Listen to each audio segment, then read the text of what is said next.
I'd like to call the meeting to order, Subcommittee Number 2, Education Finance. Welcome. Today the hearing is regarding the Governor's 2010-11 budget proposals, affordability, student services, and capital outlay. I would like to note a couple of changes in the agenda. First, we have moved a few issues from the vote-only portion to the consent items. Secondly, issues 1, 2, 3, and 5 for California community colleges have been moved to consent. Second, per member's request and the items to be heard, portions of the hearing, we will hear issues 6 to 11 first and then 1 through 5. So in the items to be heard, we'll begin we were going to begin with item 6. However, we may change that if we don't get a member in the next 1 second. And then we're going to continue to issues 7, 8, 9, 10, and 11 before hearing the rest of the items to be heard. There's a large number of issues today, so we're going to hold the comments until the end of the hearing. And so I think we have presenters here, so why don't we, while we're waiting for members, go ahead and do issue 2. Issue 1. I'm sorry, issue 1, appropriation, California State Library. We have our presenters here, and so let's go ahead and do that. And page number 6, in case you're following along with it.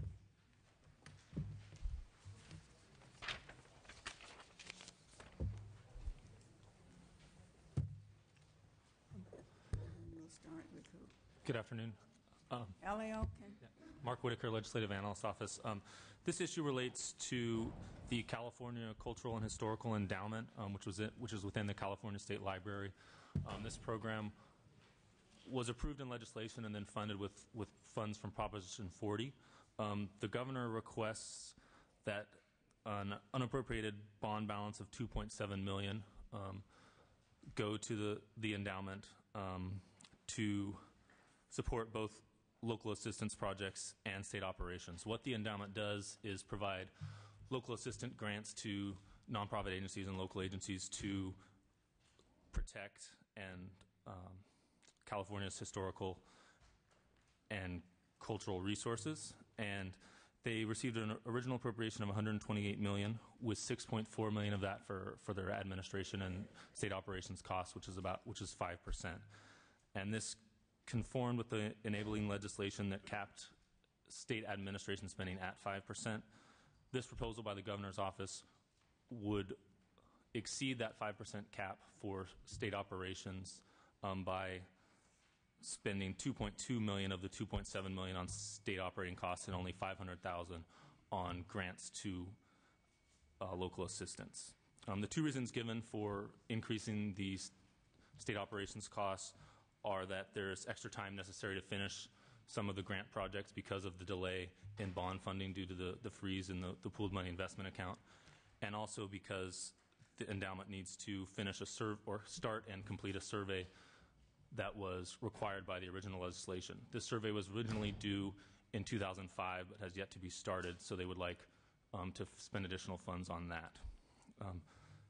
Given that the original legislation capped state operations costs at 5%, we think the legislature might want to consider diverting more funds than the governor has towards local assistance grants to keep in line with the original intent of the legislation and to provide more funds for protecting the historical and cultural resources of the state. Okay, others? Hello. Good afternoon. My name is Stacey Aldridge, and I'm the state librarian, and I've brought with me the executive director of the California Cultural Historical Endowment to answer any questions and to make a few remarks.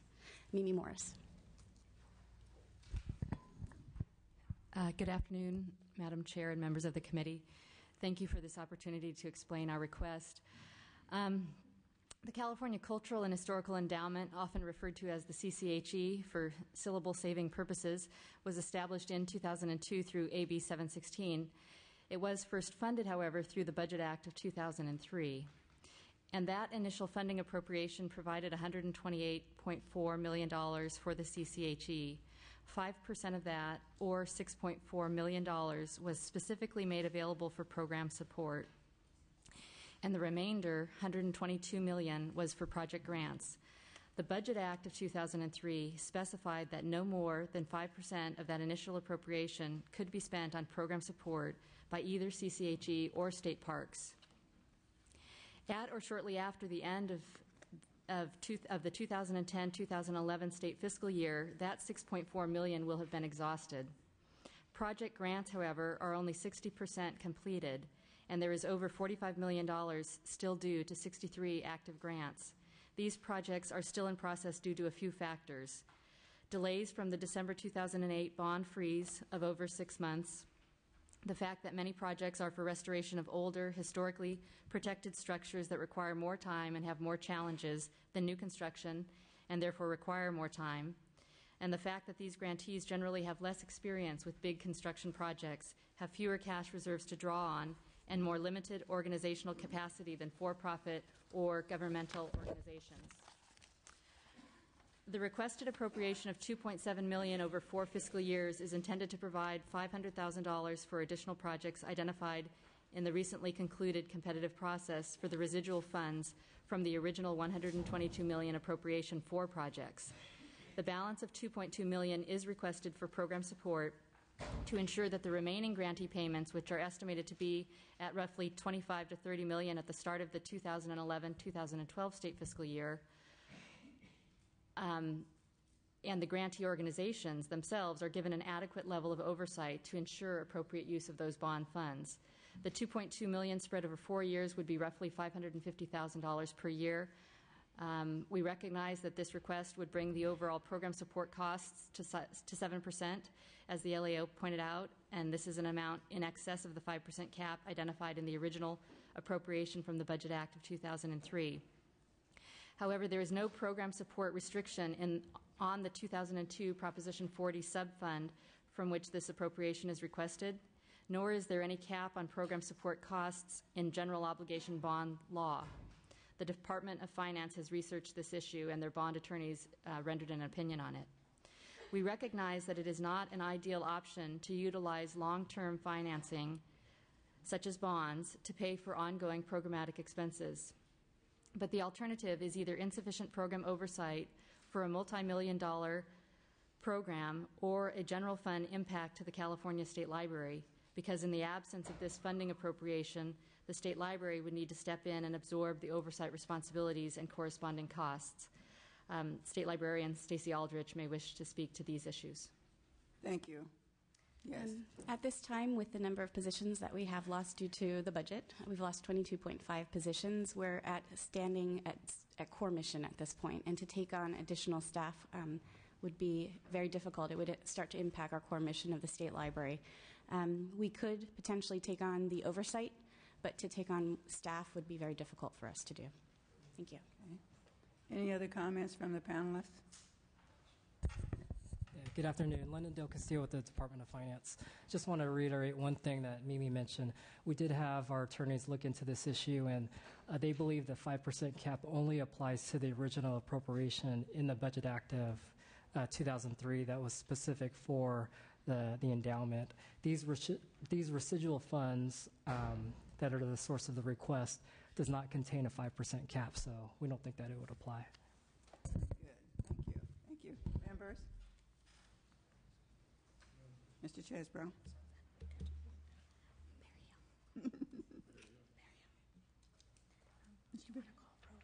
Well, I was going to call roll and then ask for a motion, so go ahead.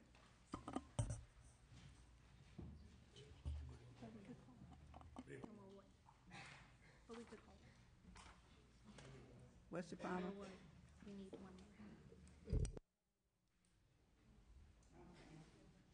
more. We need one more member. Can someone, did you call the members? Okay. We can move on to items. Well, we're skipping around here because we need more members. So which one should we take up next? Item 6 for the community colleges. Okay.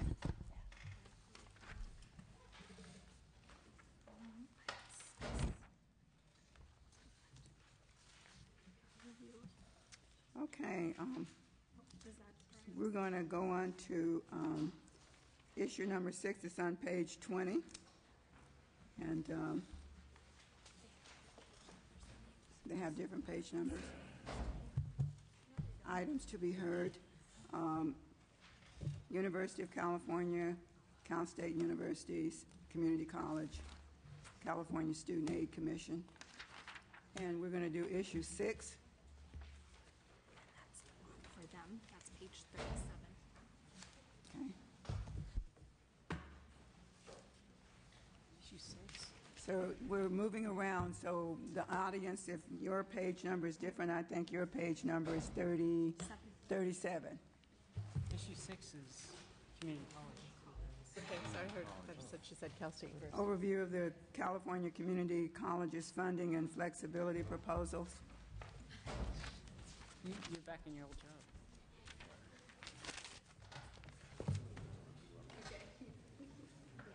You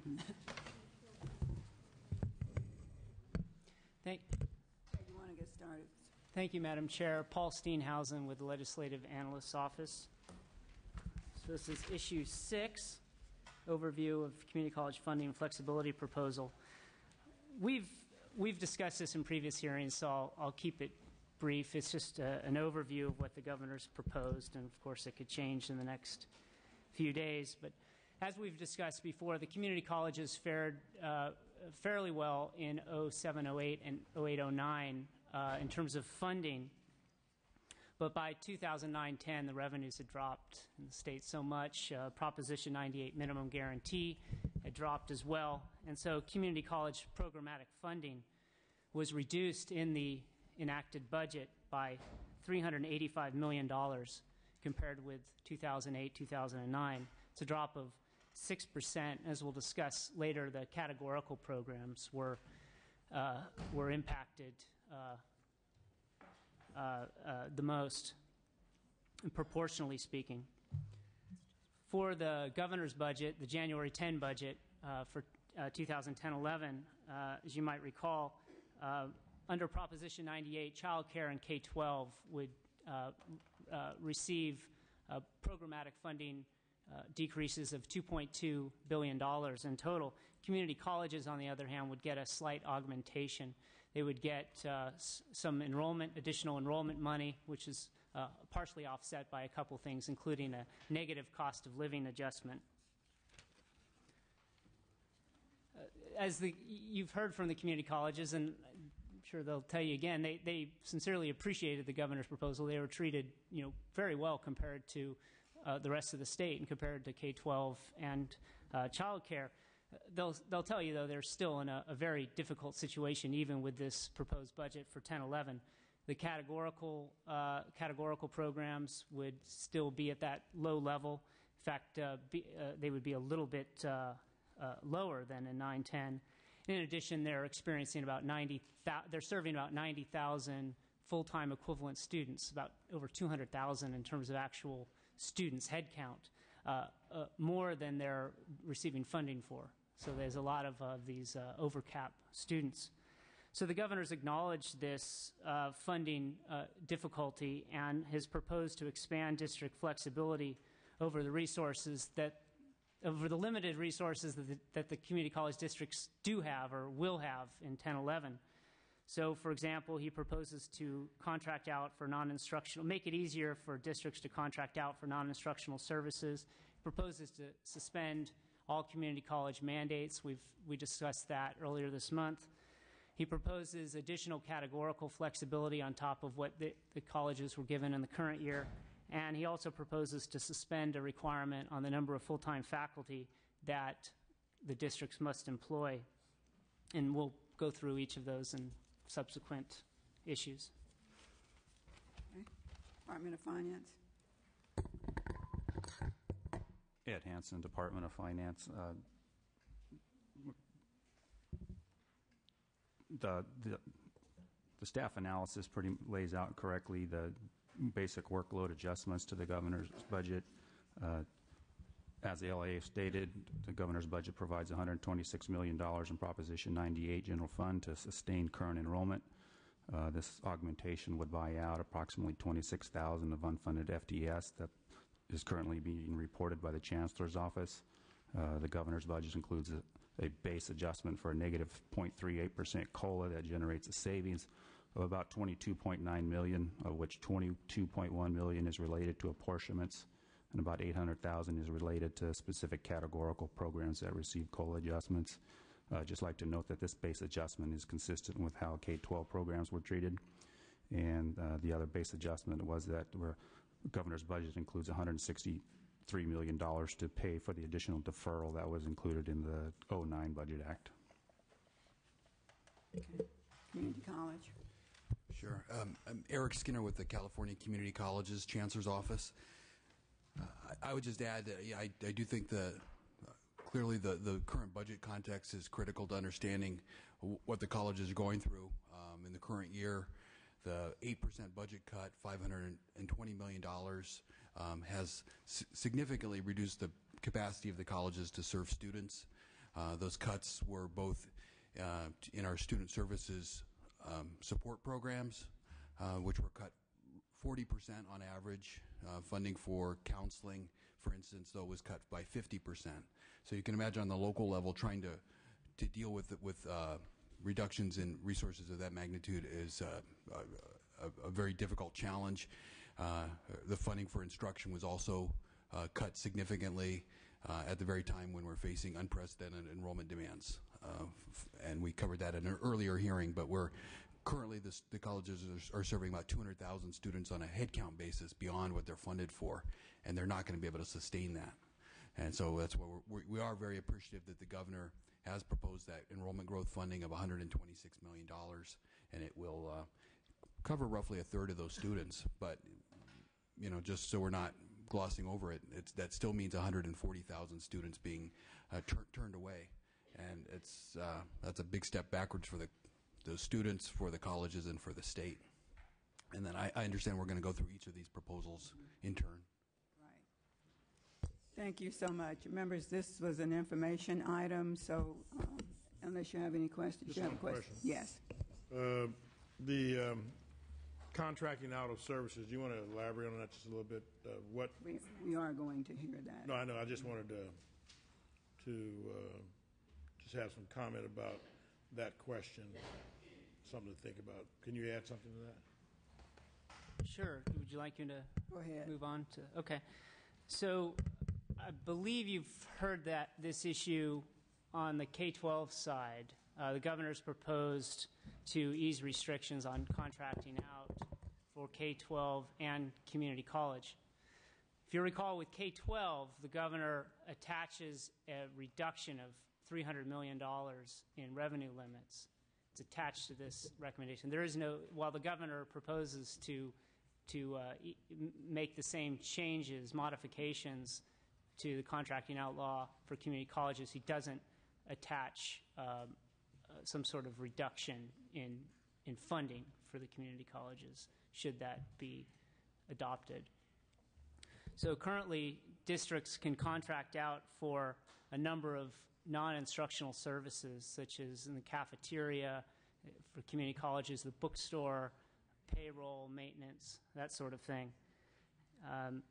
But only if certain conditions are met in a statute. For example, districts can contract out, you can contract out for services, but it cannot result in layoffs or demotions to your current district employees. And there are some other laws about that as well. So is it changed then to allow for it to happen even if it does result in the layoff? That's correct. That's correct. It would eliminate that as a criteria.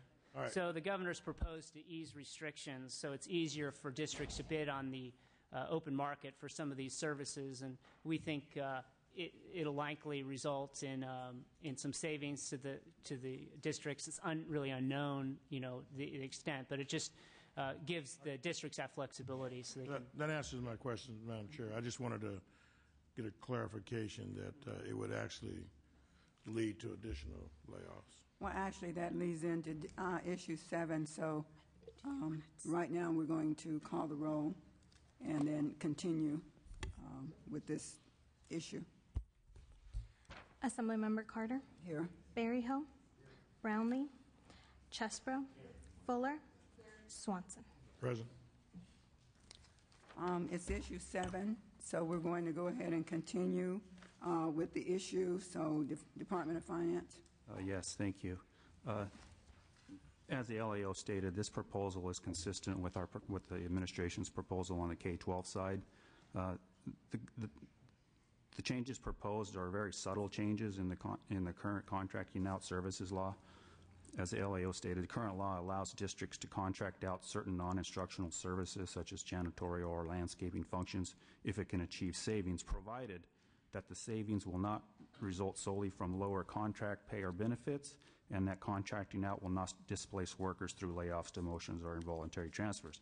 The administration's proposal makes very subtle changes to these requirements by allowing districts to contract out if they retain current employees through changes in shifts or days off, or reassigns them through other positions within the same classification or general location. Or employees can be provided employment with a contractor provided that the wages and benefits are comparable to those paid by the district. Under the proposal, these changes would become effective in January of 2011. Thank you. Community College. The Board of Governors, the community colleges don't have an official position on this proposal. We've attempted to analyze it. Unfortunately, we really don't have the data at the state level to determine exactly what the impact would be. It's our best guess that there may be some relatively minor savings at the local level to the extent that districts can find an option for contracting out that's cheaper than their in-house program.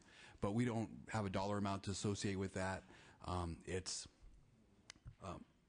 in our rough estimation, it's unlikely to be significant in size. So I'd say we don't have an official position, and we, while we appreciate the intention of the administration, essentially acknowledging that the colleges are in tough times and we need, that we're wrestling with tough choices. They're trying to throw us some flexibility options. We just don't have enough data on this one to take a position. Members, we are on issue 7 discussing community college contracting out. If you have any comments before I make a recommendation.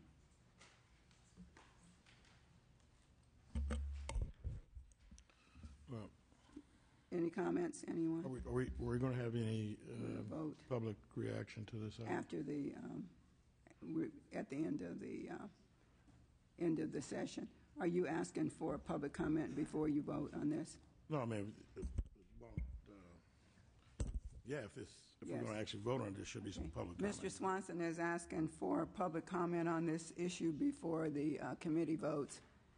So anyone wishing to comment on this will have 2 minutes to do so.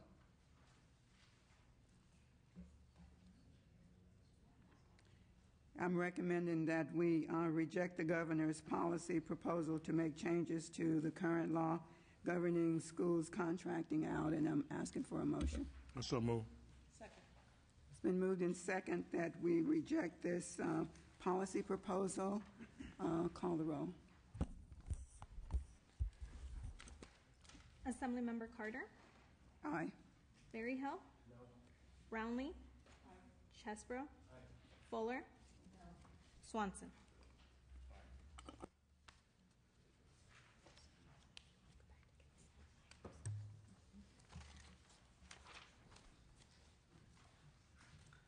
Vote. Motion passed. We're going back now to consent items. Move consent items. There are 6 consent items. Issue 1, Issue 2, 6870, Issue 1, Issue 2, and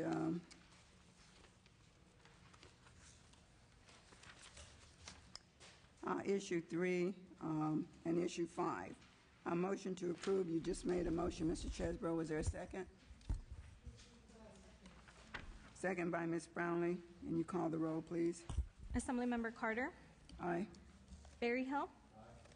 Brownlee, aye. Chesbro, Aye. Fuller, Swanson. Swanson, aye. Takes us. We're moving to 6440. 6120, actually, because we didn't take this one. This vote on. Yeah. Right, we heard the presentation, but we need to take a vote on issue 1. State Library. So I need a motion to approve. Ms. Brownlee made the motion. I need a second. Which item is it? This is issue 26120, California State Libraries. Second. It's been moved in second to approve the proposal. Call the roll. Assemblymember Carter. Aye. Berryhill. Brownlee. Chesbro. Fuller. Swanson. Swanson, aye. Okay. That's enough. So now we're to here. We're now at the UC. Now we're going on to 6440. We will,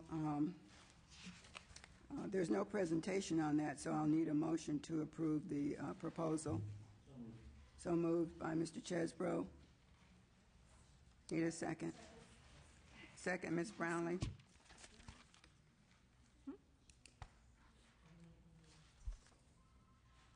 $64.40. Yeah. Call the roll, please.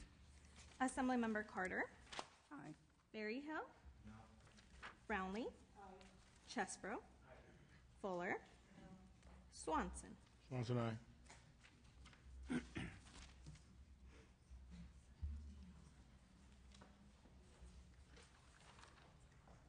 then we go to the CSU one.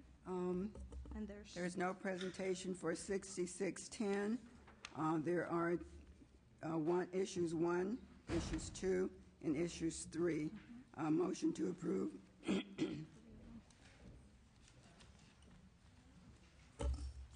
I need a motion to approve, please.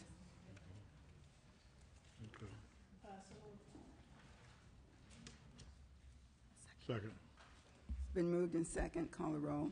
Assemblymember Carter. Aye. Berryhill. Brownlee. Chesbro. Aye. Fuller.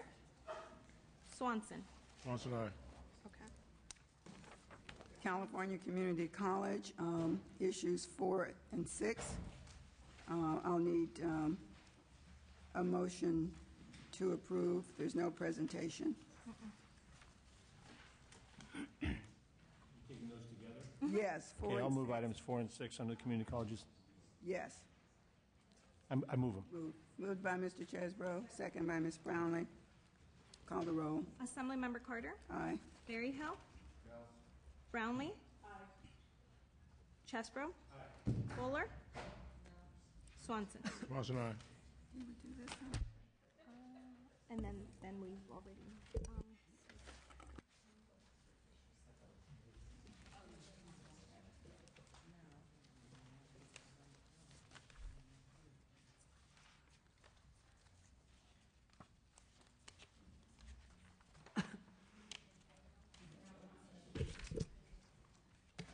For the audience, we're on issue 8, California Community Colleges, and we will have a presentation. Page 40. And for you, it's page 40.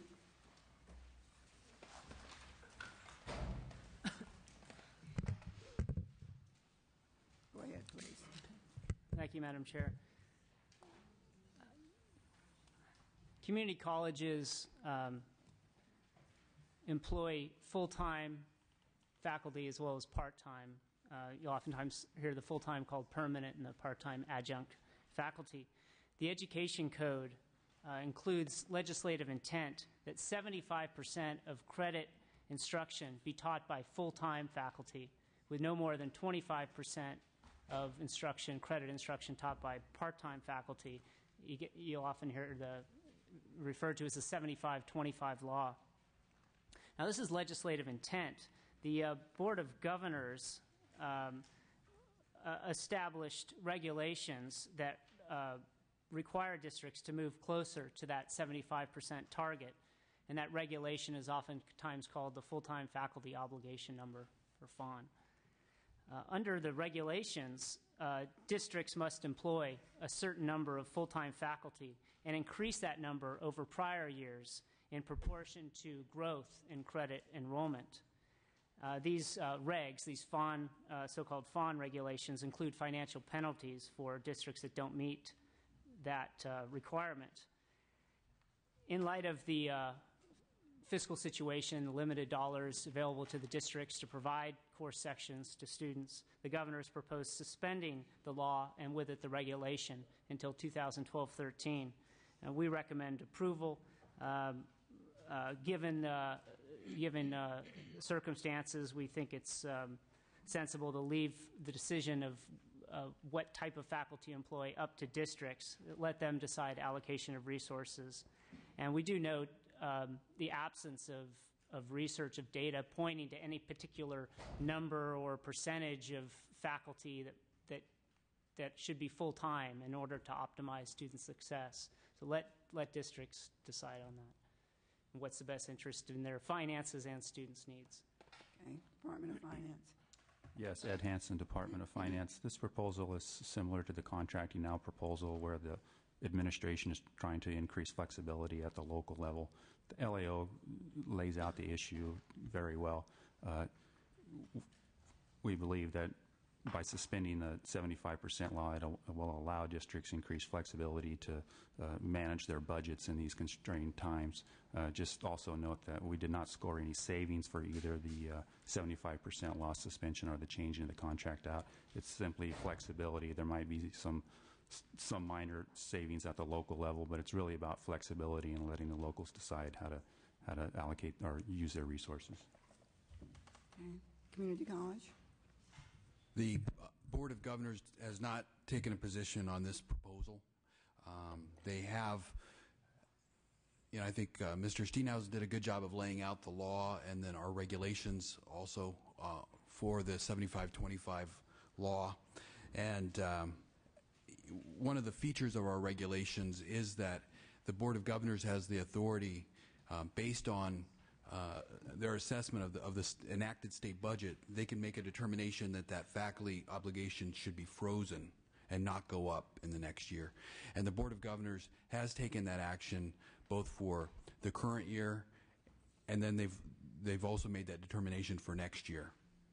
And so within the current regulations, the Board of Governors has taken steps to provide some relief with the faculty obligation number, and that's as far as they've taken it at this point. They have not, again, taken a position on this specific proposal.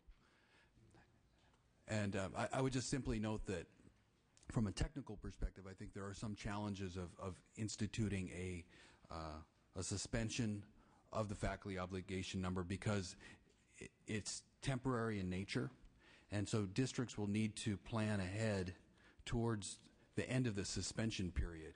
And when you're talking about employees who you make commitments to, we have some questions on at least on a staff level that whether or not districts would really be able to exercise this flexibility, because they're having to make staffing decisions now that they're going to have to live with for 5-10 years. And so when the suspension comes off in 2012-13 or 2013-14, a district may have boxed itself in and created a problem under the faculty obligation number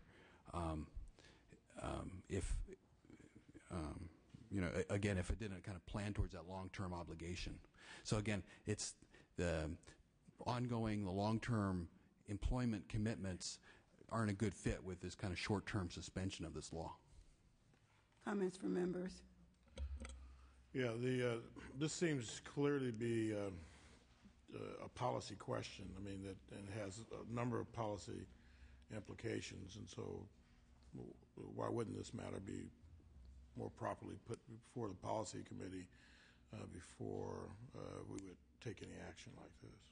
Seems appropriate. I mean, there may be implications that would need to be thoroughly discussed, I would think. Ms. Brownlee? Yeah, I just wanted to get a clarification because I thought that as far as state statute is, that it is expresses intent so that there is inherently there's some flexibility built in here. The intent is, and which I agree, I think that having full-time faculty, and if we're looking at quality and not looking at budget tools, but if we're looking at quality, having full-time faculty, I think is the ideal, what we want, that are going to be there all day long, that can have office hours, work with students, so forth and so on, as opposed to, moving from one location to the next, to the next, to the next. So, but my understanding was that that there is inherently, there is some flexibility relative to that ratio. It's a statement of ideal. Is that not correct? Well, I would say that education code is quite flexible. It's quite broad, really not much more than intent. And it's really the Board of Governors that have constructed some fairly narrow regulations around the full-time faculty obligation, and that's largely because of the issues that you alluded to. There's generally on that Board of Governors, there's a strong commitment to the idea that you need a certain core of full-time faculty to serve as a glue to a college and to provide the as you say, the office hours, the department coordination, the mentoring, and just to provide an ongoing kind of a glue that holds the organization together. And because of that, they did construct the faculty obligation regulations fairly narrowly, and so about the only flexibility the board has under the current regulations is as I said, to freeze the increase in the faculty obligation number in bad years. And they've done that twice, and it provides a certain degree of relief. And so that's what's occurred so far. So you freeze the amount of full-time faculty you can have at a certain level? That's what the action they took? What it freezes is, so the way the mechanism works is the obligation it requires the district to employ a certain number of full-time faculty. And that number of full-time faculty they need to employ typically will ratchet up in each year based on increases in the state budget. Well, because of the bad budget in 2008-9 and 2009-10, what the Board of Governors said is that number of full-time faculty that districts need to employ will not ratchet up. So that's the relief they provided, is not to have that requirement go up. And just to clarify, the Board of Governors has not made a decision about 10-11, whether they can freeze or not. That'll come after the budget. But regardless, even if they do freeze it, say you have Santa Monica College, and let's say their full-time faculty obligation number is 100. They have to have 100. Well, let's say through retirements or other reasons they go down to 95. Well, they need to hire those 5 to get back up to 100, even if they don't necessarily want to make that commitment.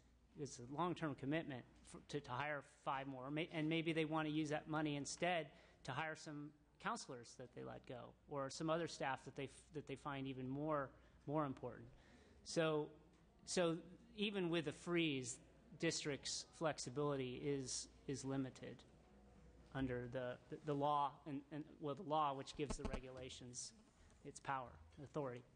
And the only clarification I provide on that is that the Board of Governors has in fact made a determination for 2010-11. And the reason for that is that the way our regulations are crafted is they looked at the 8-9 budget to decide whether or not the obligation should go up in 9-10. So it's a forward-looking kind of analysis. They looked at the 9-10 budget to decide if it should go up in 10-11. Because it's based on the dollars that are in this year's budget that the districts are making their hiring decisions about for next year. So it's, again, a kind of a forward-looking calculation. So for this year and next year, the Board of Governors has frozen that obligation. Madam Chair. Okay. Well, I just kind of feel like that this is I agree with what Mr. Swanson said, that it's, something I think policy-wise should be really sort of vetted. I mean, in the K-12 system, we have similar conversations relative to class size reduction and how much flexibility we want to provide there, because we value a smaller ratio of students to teachers, and that's an important value that I think we know helps improve student achievement, and I think it's a similar kind of thing with this issue as well in terms of the ratio. So I would certainly be supportive of having further discussions on it and certainly not accepting the recommendation. Mr. Berryhill. Well, that may or may not be desirable from my standpoint, but what I do get is that the flexibility, as we have a little more limited resources, you can't quantify how much districts would save or how, but the fact of the matter is there are districts that have, that may be ratcheting up their career tech programs right now, for example, and you may be bringing in some folks out of the private sector to help in these career tech, especially during these times. We've been kind of moving that way with career tech anyway, and through these tough times, the community colleges are certainly a source for retraining the new workforce. And so I think having that flexibility, they can choose to use it or not use it. But I think Sacramento needs to get out of the way on this issue and let the locals do what they feel is best for their students and their community. Mr. Chesbrough. Yes, thank you, Madam Chair. I agree with Mr. Swanson that the policy implications really warrant us not doing this in a budget process, but amongst those, and it got, I think, vaguely alluded to, but I'd like to speak to it just from my own observation experience, that it's very clear that the student experience in terms of access to instructors suffers when the greater percentage of the faculty are part-time. I mean, a full-time faculty member with office hours presents the opportunity for especially struggling or challenging students, who challenge students who need more assistance, and that's partly what community colleges are for, is to give those folks the leg up that they need to compete. So I do think there's a real place for part-time faculty, and they've been key to the community colleges' success. One thing it allows since community colleges are supposed to be accepting everybody who comes through the door, it allows that flexibility to add on sections and take them away, and also people with specialized skills who come from the community to teach a particular thing in one class, that they're, a business person who's teaching a business class, or a vocational tech type person who's a specialty. But the vast percentage of faculty should be full-time, and if we're going to change that and adjust it, I think it needs a full policy discussion, so I agree with Mr. Swanson. Sure. Mr. Swanson. Yeah, Madam Chairman, the reality is that a lot of community college part-time faculty actually give full-time attention to their duties, and that's just... My wife's an adjunct professor, so I didn't mean to besmirch the part-time, but they just don't have, they're not paid to be there, they don't get those hours. No, they don't, and that's what I'm saying. I think that you're right about that. But I think it's important for us to just acknowledge the fact that that the full-time faculty are absolutely a necessity, but part-time faculty normally find themselves putting in these full-time hours, and so because community college is accessible education, and that's what it should remain. And so I just think that that those kind of questions, once they're looked at closely, they determine that it's not that we get a lot more than just appears on the paper from the effort that these community college instructors give. I'd like to entertain a motion to reject the governor's policy proposal to suspend the 75-25% law. It's been moved in second. Call the roll, please. Assemblymember Carter. Yes. Berryhill. No. Brownlee. Aye. Chesbrough. Aye. Fuller. Swanson. Swanson, aye. While we have the panel, we'll go on to issue 9, categorical programs, funding, and flexibility proposal. Start with the LAO's office. As I mentioned earlier in the overview, in 2009-10, the current fiscal year, the community colleges experienced considerable cuts to their budget. This includes apportionments, which are their general purpose dollars, their general operating budget monies, as well as categorical monies, which are restricted and can be spent only for a particular purpose. In fact, the categorical programs were cut by 37%, or $263 million, compared with 2008-9 funding levels. 10 of the community colleges' 21 categoricals were cut by 50% or more, and there 8 others experienced cuts between roughly 30 and 40%. So to help districts better deal with these large-scale reductions, the current year budget package moved 12 of 21 categorical programs into a flex item. You can see those items on page 42 of your agenda. You'll see programs included in the flex item, and then there were programs that were excluded from the flex item. As you can see, looking at the programs included in the flex item, there were a couple that dealt with direct services to students, like apprenticeship and matriculation, which is assessment, orientation, and counseling of students. But for the most part, those programs included in the flex do not provide direct services to students. So from 2009-10 until 2012-13, districts are permitted to transfer funds from categorical programs in the flex item to any other categorical program spending purpose. That decision has to be made by the local governing board, however. It has to be done so in a public hearing. That's part of the statute that came with this change. Funds outside the flex, categorical programs outside this flex item must continue to be spent on the specific program and follow statutory and regulatory requirements. So you can see, for example, on page 42 of that agenda, district would be able to spend, say, apprenticeship or economic and workforce development money for, say, CalWorks, to enhance CalWorks, but you can't go the other way. They can't use CalWorks money for some other program. So in light of the continued reduced funding, base funding for community colleges, and in light of the fact that the colleges in the current year had some Recovery Act money that they were able to use to sort of soften, the blow to services, but that money's going away. It's one-time money. So in light of these facts, the governor has proposed to add 3 more categorical items to the flexibility, categorical programs to flexibility item for 10-11, and that includes the Basic Skills Initiative, as you can see on page 42, extended opportunity programs and services, and the Fund for Student Success. We describe your staff describes what each does in the agenda, but they're generally supplemental money provided to districts. It's not the general purpose, apportionment money, but it's supplemental funding.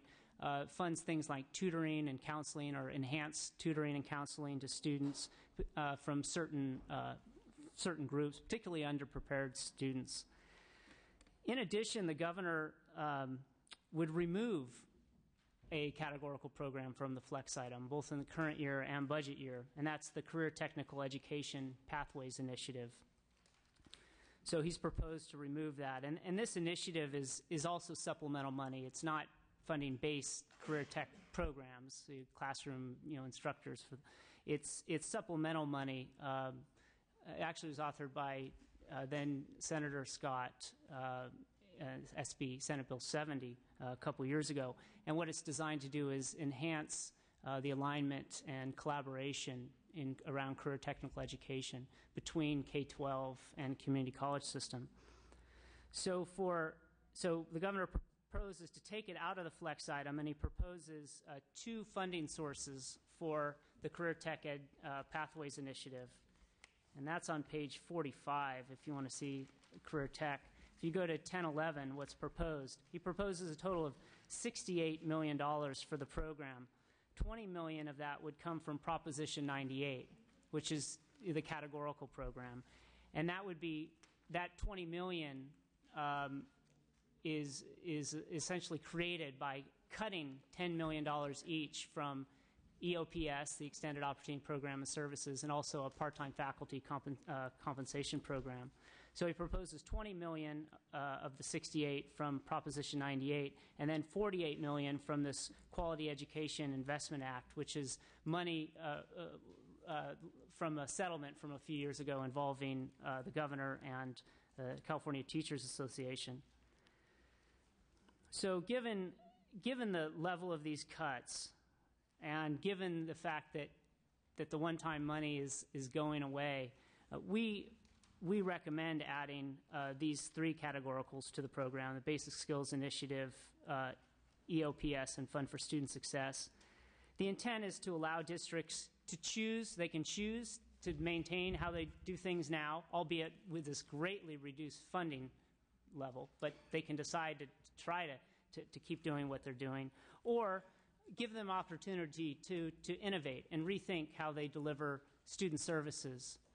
And in addition, we recommend, LAO recommends going and adding an additional categorical program to the flex item, and that's the financial aid administration.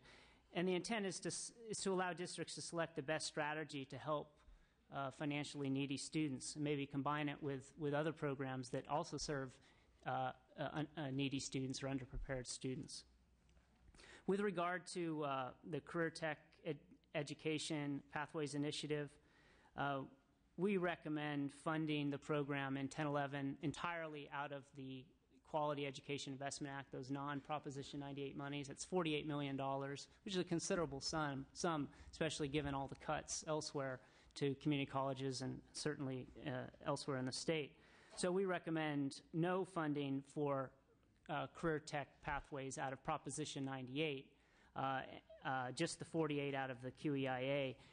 And by taking this action, you would be able to leave $10 million each in the EOPS program and the part-time faculty compensation, which in turn would be flexed and give more ability for districts to try to manage as best as they can through another year. Okay. Department of Finance. Thank you, Madam Chair. In the current economic environment and the high unemployment rate, the administration strongly believes more than ever in career technical education and believes that these additional resources to CTE are needed to help retrain workers, to enhance workers' current skills, and help workers develop skills in new fields to help folks get jobs. In order to minimize the impact of the shifting of funds from EOPS and part-time faculty, we're proposing that the EOPS be added to the flexibility. Part-time faculty compensation is already in the flexibility. As the LAO noted, we're proposing to include basic skills and fund for student success into the flexibility. We believe that in general, more flexibility is better for the local districts to allow them to determine what their priorities and what their needs are at the local level and allow them to shift the resources where they most need them. Thank you. One more comment, just for the record. We have concerns about adding the financial aid categorical to the flexibility. That financial aid funding is used to offset mandate costs, and given the current economic environment where students coming in looking for financial aid, we'd like to have those resources in place. Okay. Community college. The expansion in categorical flexibility that was granted to the colleges in the current year was unprecedented. It's a historic level of flexibility, and really the colleges are still coming to terms with that range of options that was provided to them. The Chancellor's Office presented a report to the legislature on April 15th of this year, summarizing how districts have responded so far in terms of transferring funds. And it's, what's noteworthy is that across the state there was only about $2 million in funds that were shifted, and really, what that indicates, it was 33 of our districts participated in and actually took advantage of the flexibility, but they shifted a very small amount of money. And the way we're interpreting that at this point in time is that colleges are still coming to terms with that flexibility, and figuring out how they can use that flexibility to restructure what they do. And that's not an easy thing to do overnight, and it takes time. It involves reconfiguring programs. It involves employees, and oftentimes there are funding obligations and contractual obligations to employees. So it takes, you can't restructure a college overnight. And so, our position is that colleges are still coming to terms with the flexibility they've been granted in the current year, and it would probably be premature to add to that until we have a better sense of how the current amount of flexibility is playing out. I would say that the administration's proposal to take career technical education out of the flexibility item is something we support. The colleges received strong guidance from the legislature that as we're being forced to cut course sections and reduce access, that we're supposed to protect career technical education, transfer, and basic skills. And the SB 70 Career Tech funding is one pot of funding that really provides some incentive for districts to offer those courses. It's a way in which the state provides some leadership and some direction to the colleges in terms of where the policy priorities are. And so keeping that career tech money out of the flexibility item is, we think, beneficial, because Chancellor Scott and we as a system are heard that message loud and clear about protecting basic skills, transfer, and CTE. And so keeping the CTE out of the flex will help us do that. Although we would add that we think it's the same thing with the basic skills funds. By keeping the basic skills out of the flexibility item, it also allows the state to provide leadership and direction in terms of policy priorities during these times. Thank you. Members?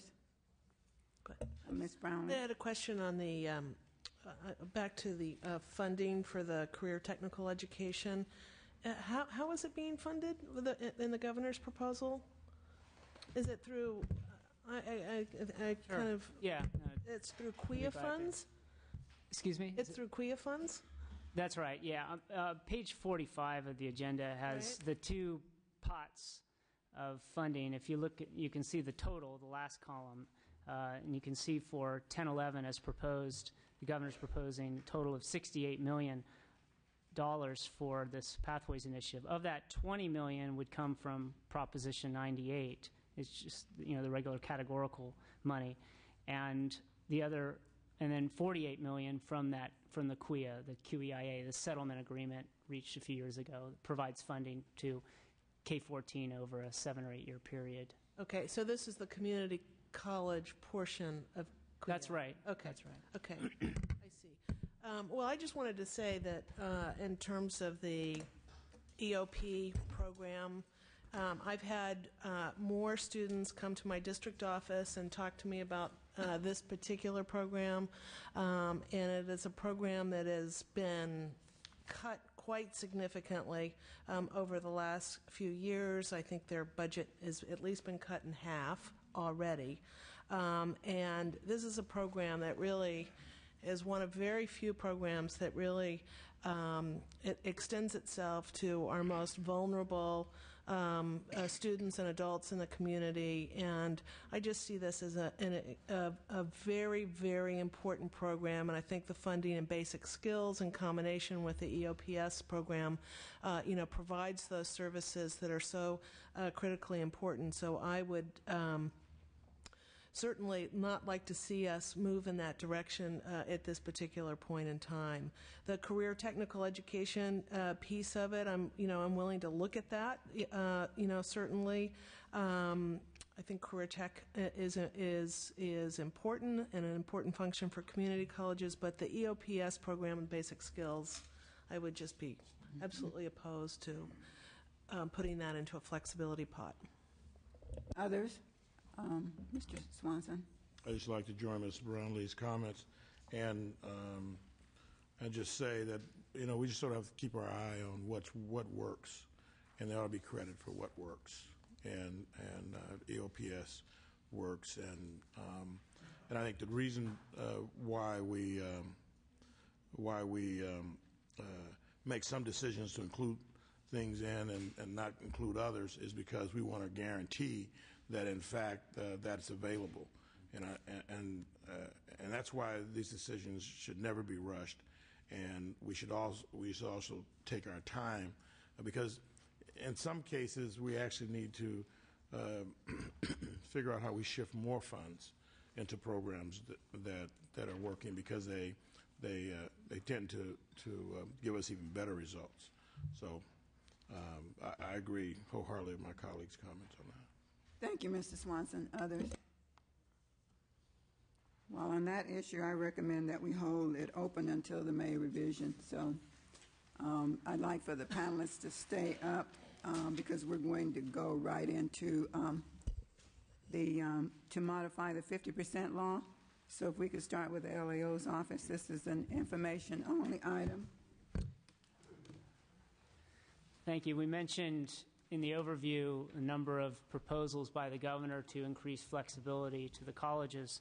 The governor's budget does not address another constraint, as we see it, on community colleges, and that's the so-called 50% law. Under current law, districts must spend at least 50% of their apportionment, their general purpose funding, on salaries and benefits of faculty and instructional aides who are actually teaching students. Let's go to page 50. Staff included a table of what counts toward the 50% law and what does not count toward it. You can see what counts, what's in the numerator, is salary and benefit costs of these classroom faculty and instructional aides. What doesn't count are other faculty in the community colleges. For collective bargaining purposes, you have counselors, academic counselors that are faculty. Librarians are faculty as well. EOPS coordinators, they're faculty as well. And coordinators and some others, and as well as some many other costs, such as to equip the classroom with smart technology and that sort of thing. All of that is not included in the numerator.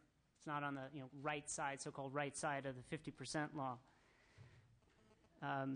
Districts that fall below a 50% mark are penalized through can be penalized through financial means. The law was created in 1959, and the intent, presumably, was to ensure that district spending on administrative functions didn't squeeze out course sections. Yet we do know that there's already a very strong incentive for districts to offer sections because that's how they get funded for the most part. They get funded based on enrollment, so they wouldn't want to cut back on the number of course sections to the extent that, because they would lose money or the opportunity to maximize their enrollment funding.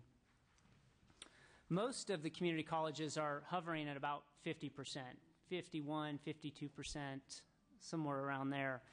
And you could probably see why from looking at that table on page 50. There's an awful lot that's included in the denominator, a lot of significant costs. This law, we believe, can force districts to fund support services at a lower level than they would otherwise desire. This is a problem because support services, all research tell us, is crucial to student success. Yet if you're right around 50% and you really would like to have an academic counselor, you might not be able to do that because you get on the wrong side. And the importance of student services, I think everyone would agree, is even more important today than it was back in 1959 when you had a much different population of students attending community colleges, students that generally were more prepared or savvy. And these students today need much more one-on-one help. We also argue that it's an arbitrary law in many ways. You can have a librarian, for example, that teaches a class on overload in research. That actually counts toward the 50% law because they're actually in the classroom teaching. But if they step outside as soon as they step outside the classroom and a student asks for them for help finding some materials, that paid time is on the wrong side.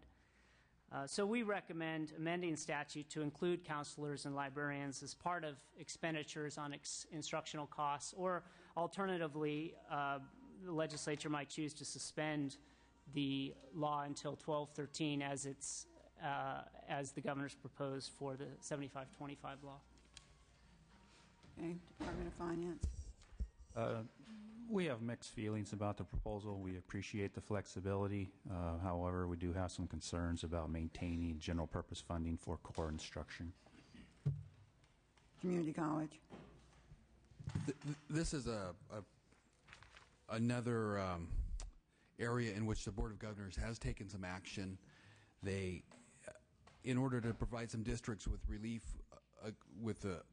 under the 50% law, they adopted some regulations that provide districts with relief to the extent that they use their their general purpose funds to backfill cuts in the categorical programs, that amount of money that they shifted over to save counselors, for instance, does not count against them on the 50% law. And so that's a regulatory change that the Board of Governors took in order to provide some relief on the 50% law. And so I provide that for some context. That's as far as the Board of Governors has gone on this. Those regulations have been adopted by the Board of Governors and are now waiting for approval at the Department of Finance, who have the ability to evaluate our Board of Governors regulatory proposals to make sure they don't generate cost pressures. And so we're hoping that they are approved in the near future at the Department of Finance so that our districts can have that relief. Okay, thank you. Members? Comments from members? Well, Mr. Swanson? Thank you, Madam Chair.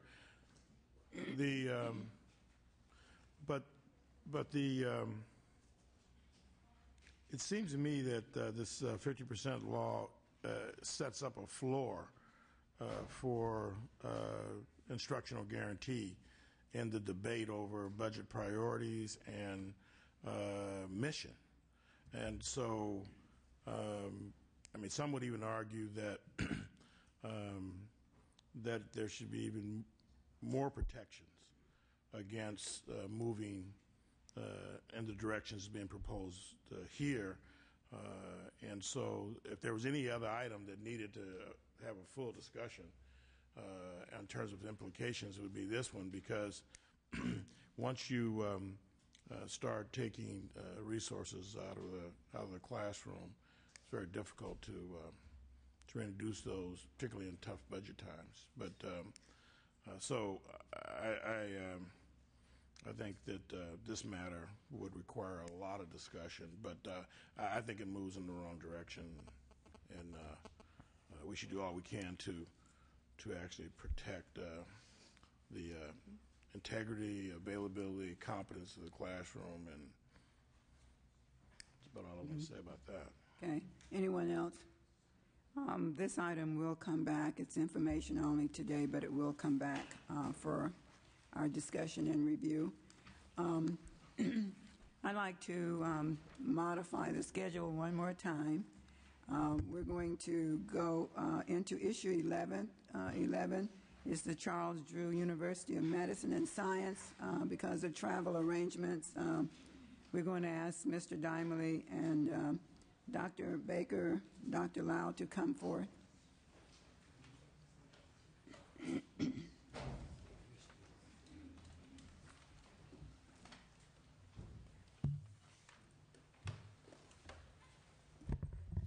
Welcome to our committee. Who would want to present first? Madam Chair and members of the committee, first, thank you for adjusting the schedule because we're on the last flight out of town tonight. You're welcome, sir. I just want to make an introduction or two and then make 2 or 3 very brief points. First, we have the Dean of the Medical School, Dr. Baker, who has a joint appointment at UCLA, and Dr. Ron Lowe, who is Vice Chairman of Finance. The points I want to make are these. We are not asking for a transfer of funds from UC. In fact, 2 weeks ago, I called Dr. Patrick Lenz and informed him that we are not asking for UC funds. We are asking the legislature. Under the chair of Ms. Brownlee, this subcommittee did put $2 million in, and it was taken out in the conference committee. Unfortunately, I didn't work the Senate as well as I should have. The second point I want to make, and the second to last line, which reads, however, it is important that members recognize that this is a private entity. Eliminate the word not. A private entity directly serving state-funded students in medical programs. And the last 2 points, we're asking for $2 million on top of the basic SB 1026 8.7 and $2 million in instructional services, which are now given to the school by UCLA for the medical school. And this promise was made to us by Vice President Hersham either in 06 or 07, and he has since gone, and all our friends in Oakland are gone except for Mr. Lenz. And so, finally, by way of introduction, my name is Mervyn Dimely, and I am director of the Urban Health Institute at the Charles Drew University of Medicine and Science. So let me introduce Dr. Lowe, talk about the finances. Thank you very much. It's an honor to be here. I wanted to make 3 points. One, concerning the challenging times that we are all experiencing in terms of finance, funding, and educational costs. But it was verified through the Vice President of Budget, Larry Hirschman, at the UC level, that we were receiving approximately $10.2 million 10 years ago. Now, that's 10 years ago in terms of the funding that we received for not only the medical undergraduates educational program for the 110-odd students of UCLA, but that was also to administer a number of programs for our own students. Now, these are private students. However, the private students are enrolled and accepted based on a predisposition or based on a desire to serve the public. And so one of the largest and one of the overriding missions of our university is that our graduate students and the people that come through our institution go back into the communities of the underserved, the underrepresented, and service them because of the, quote-unquote, the unlevel playing field that we all are experiencing. Now, at $10.1 million, approximately 10 years ago, this year, we're receiving, because of the cuts, the drastic cuts of the 14% to the UC, et cetera, we're receiving approximately $9.6 million in total. And so over 10 years, we're actually receiving less money now than we were 10 years ago. Understanding if you were to apply a 3% cost of living every year, and then going through the last couple of years of turbulent times and experiencing a 15% cut or a 2% cut a couple of years ago, taking that into consideration, we would still be $2 million more in terms of our costs than what we're receiving, because it's been basically stagnant for 10 years, and then it was cut.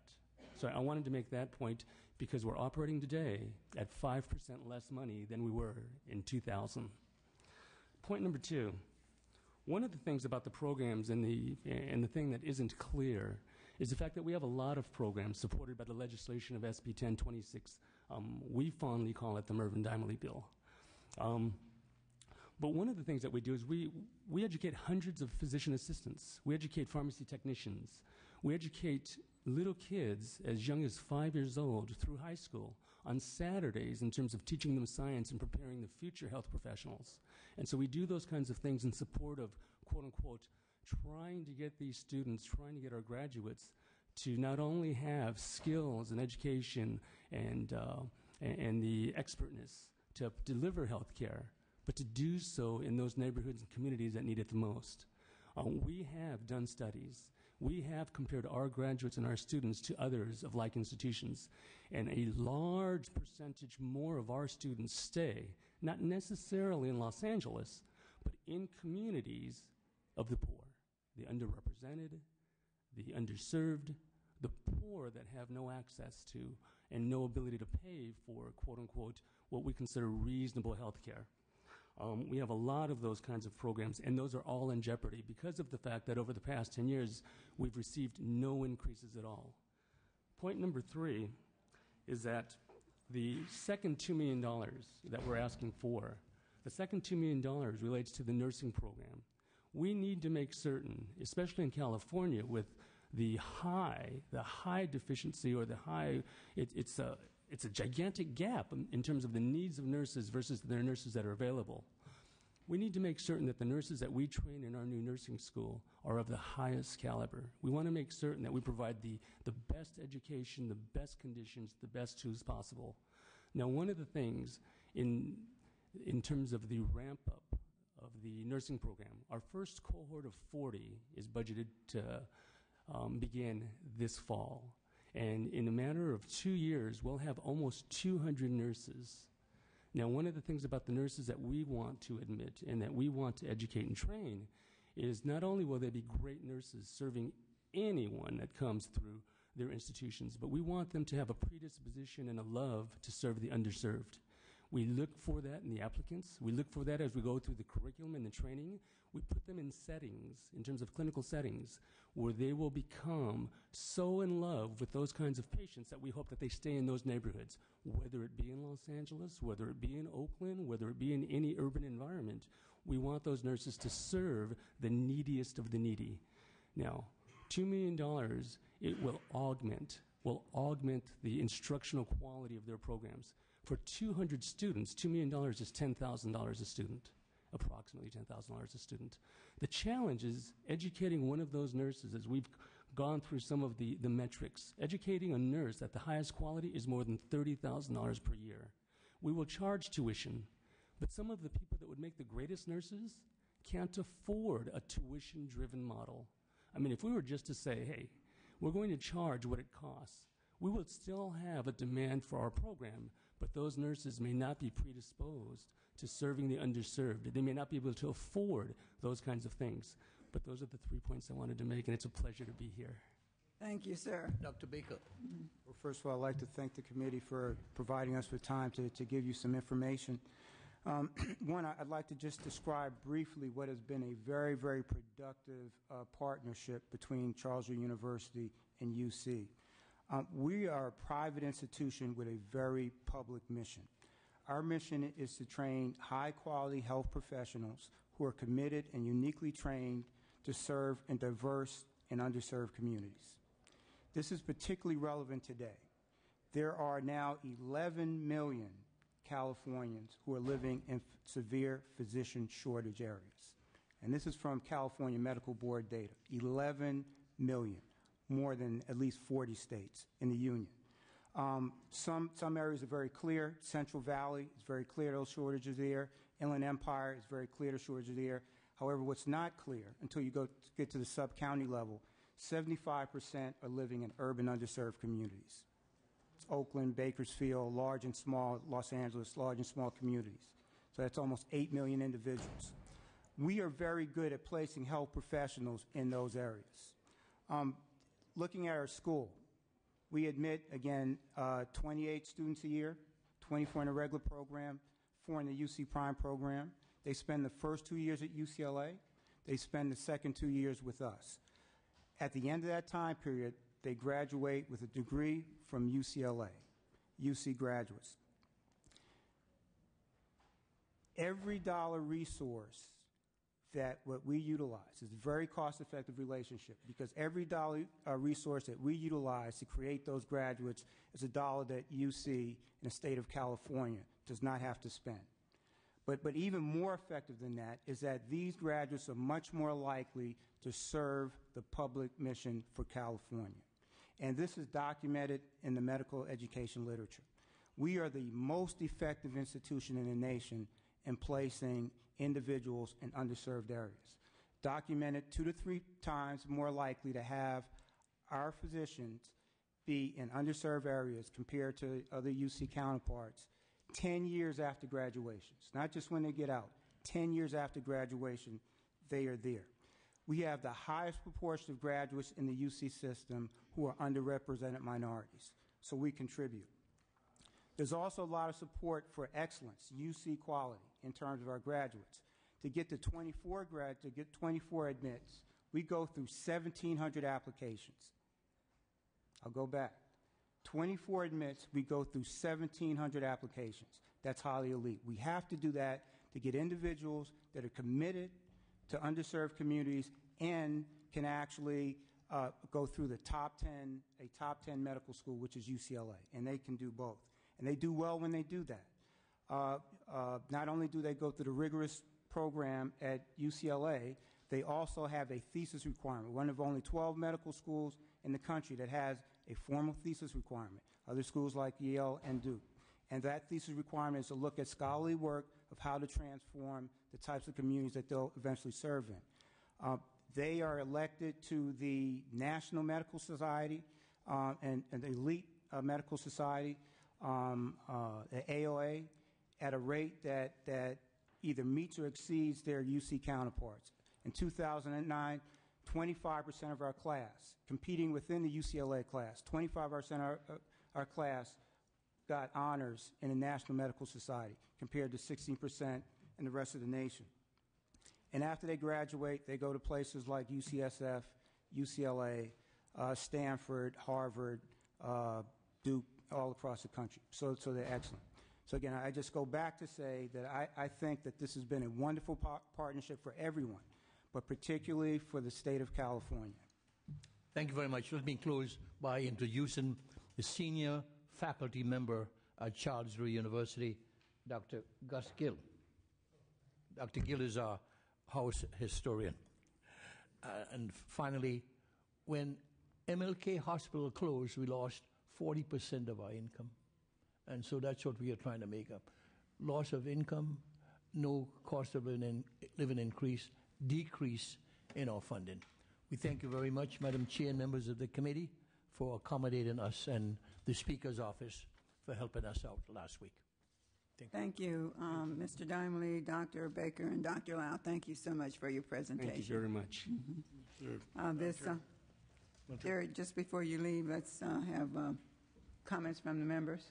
No, I just wanted to, first of all, thank you for your presentation, and of course, Dr. Dimely has been very passionate about this issue for a number of years with very good reason. So I really appreciate very much your articulation, and I would say to you, the Honorable Mr. Dimely, happy birthday. Is today your birthday? Happy birthday to you.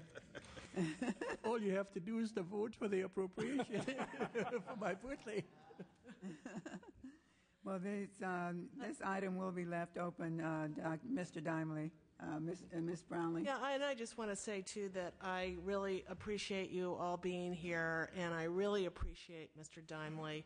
And, the mission that you speak about is such an important mission, and I really believe in it. And I think that Chair's recommendation is going to be to hold this item open, and I think that's probably the right thing that we need to do at this juncture. But I do think that we should hold the item open as Mr. Dimely articulated it, which is not about taking money away from the UC system, but looking at to look at the item and to look at it as a standalone item and look at it from that perspective. So just one final note. During the Depression, the one institution that survived was education. Very few schools closed during the Depression, because America realized how important it was to educate its citizens. Thank you very much. Oh, how we miss your historical perspectives, Mr. Dimely. Thank you. Thank you so much. Mr. Berryhill. Is there just a question, maybe more for some of my senior members here. Do we have precedent for appropriating money to private schools? Yes. Mr. Dimely. SB 1026 passed in 1973 and was upheld by the law. Senator Grunsky tried to duplicate it by giving direct aid to the 3 private medical schools. Someone took him to the Court of Appeals, and the Court of Appeal ruled that it was unconstitutional. But SB 26 has been held because it's a unique relationship cemented in the statute. Any other questions? Okay. Thank you so much. Thank you.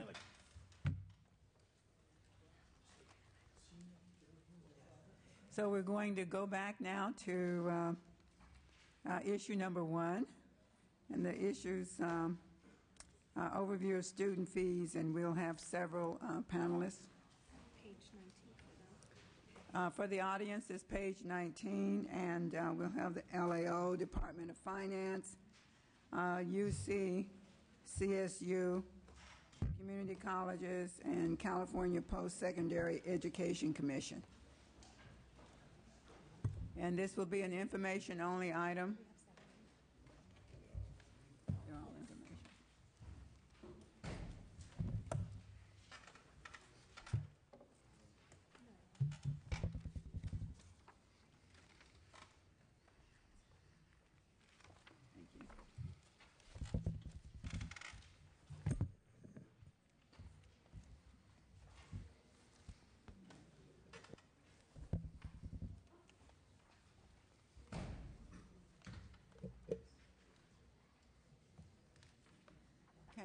Are we all here?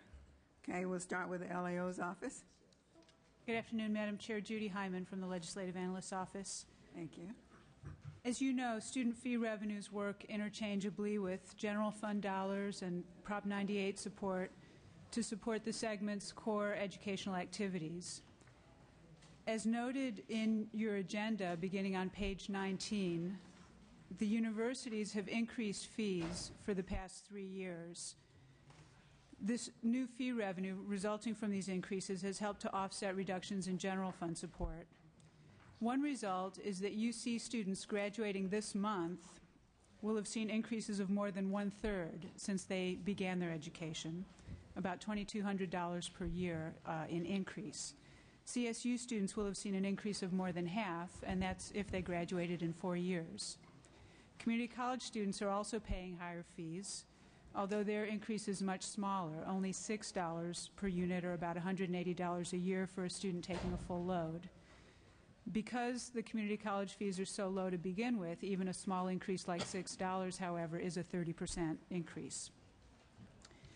Even with these fee increases, however, fees at all 3 segments remain below average.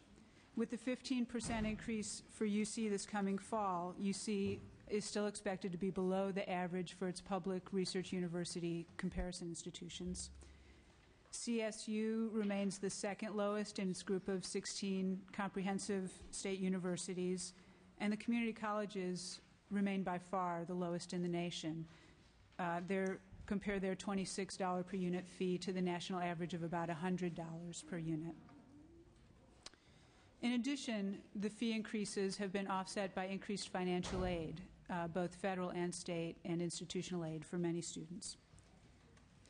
As we've talked about in previous hearings, we recommend increasing the community college fees to $40 per unit. This would generate $150 million to fund enrollment and would achieve about $125 million in general fund Prop 98 savings. Be happy to answer any questions. Oh, okay. Well, then we'll go on to the Department of Finance. Good afternoon, Molly Quasabarth, Department of Finance. I'd just like to add that neither the administration nor the legislature sets the fees for UC and CSU. They're really set by the UC Regents and the CSU Board of Trustees. However, in the governor's budget, we do show the fee revenue that's associated with those fee increases. So the governor's budget shows an additional $565 million in 10-11 from the fee increases UC has approved for 10-11.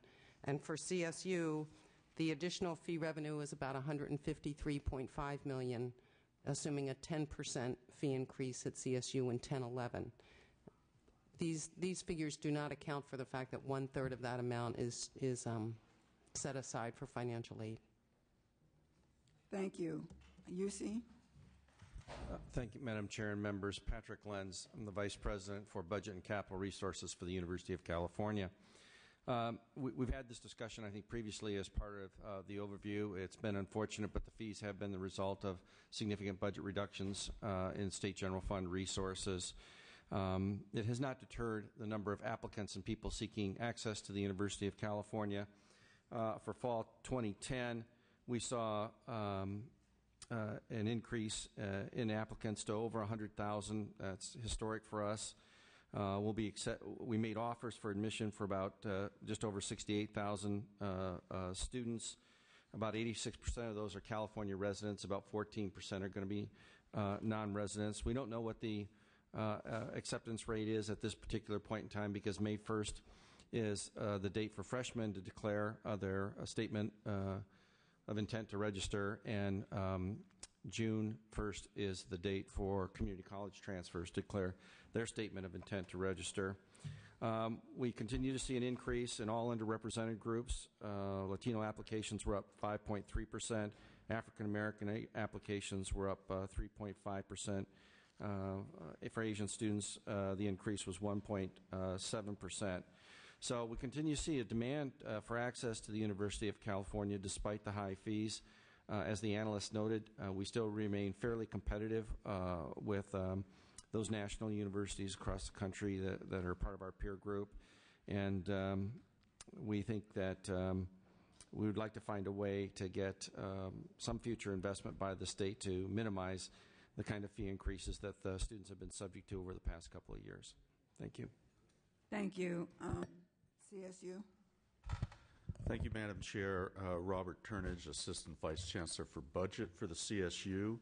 We're really in the same boat as the UC in terms of the dynamics that are affecting us. A sharp drop in state funding forced us into a lot of difficult choices, and one of them to try to mitigate the loss of resources and keep some minimum level of course sections available was to raise fees. But as the Legislative Analyst's Office pointed out, even with those dramatic percentage increases, the total fee that we charge is very low compared to comparison institutions. In fact, the average of the CPEC comparison institutions, these are 16 public institutions that were selected years ago by CPEC, and they're all across the country. The average is over $8,000 for a full-time undergraduate, and at the CSU it's $4,893, including campus-based fees as well as the system-wide fee. Also, like UC, there's no evidence that the fee increases have deterred demand. We are just overwhelmed with applications. And the other thing is, like the UC, we make many efforts to try and mitigate the effects of the fee increase on those with financial need. We have the 1/3 set aside of the fee increase, but we have a lot of other steps that we take as well.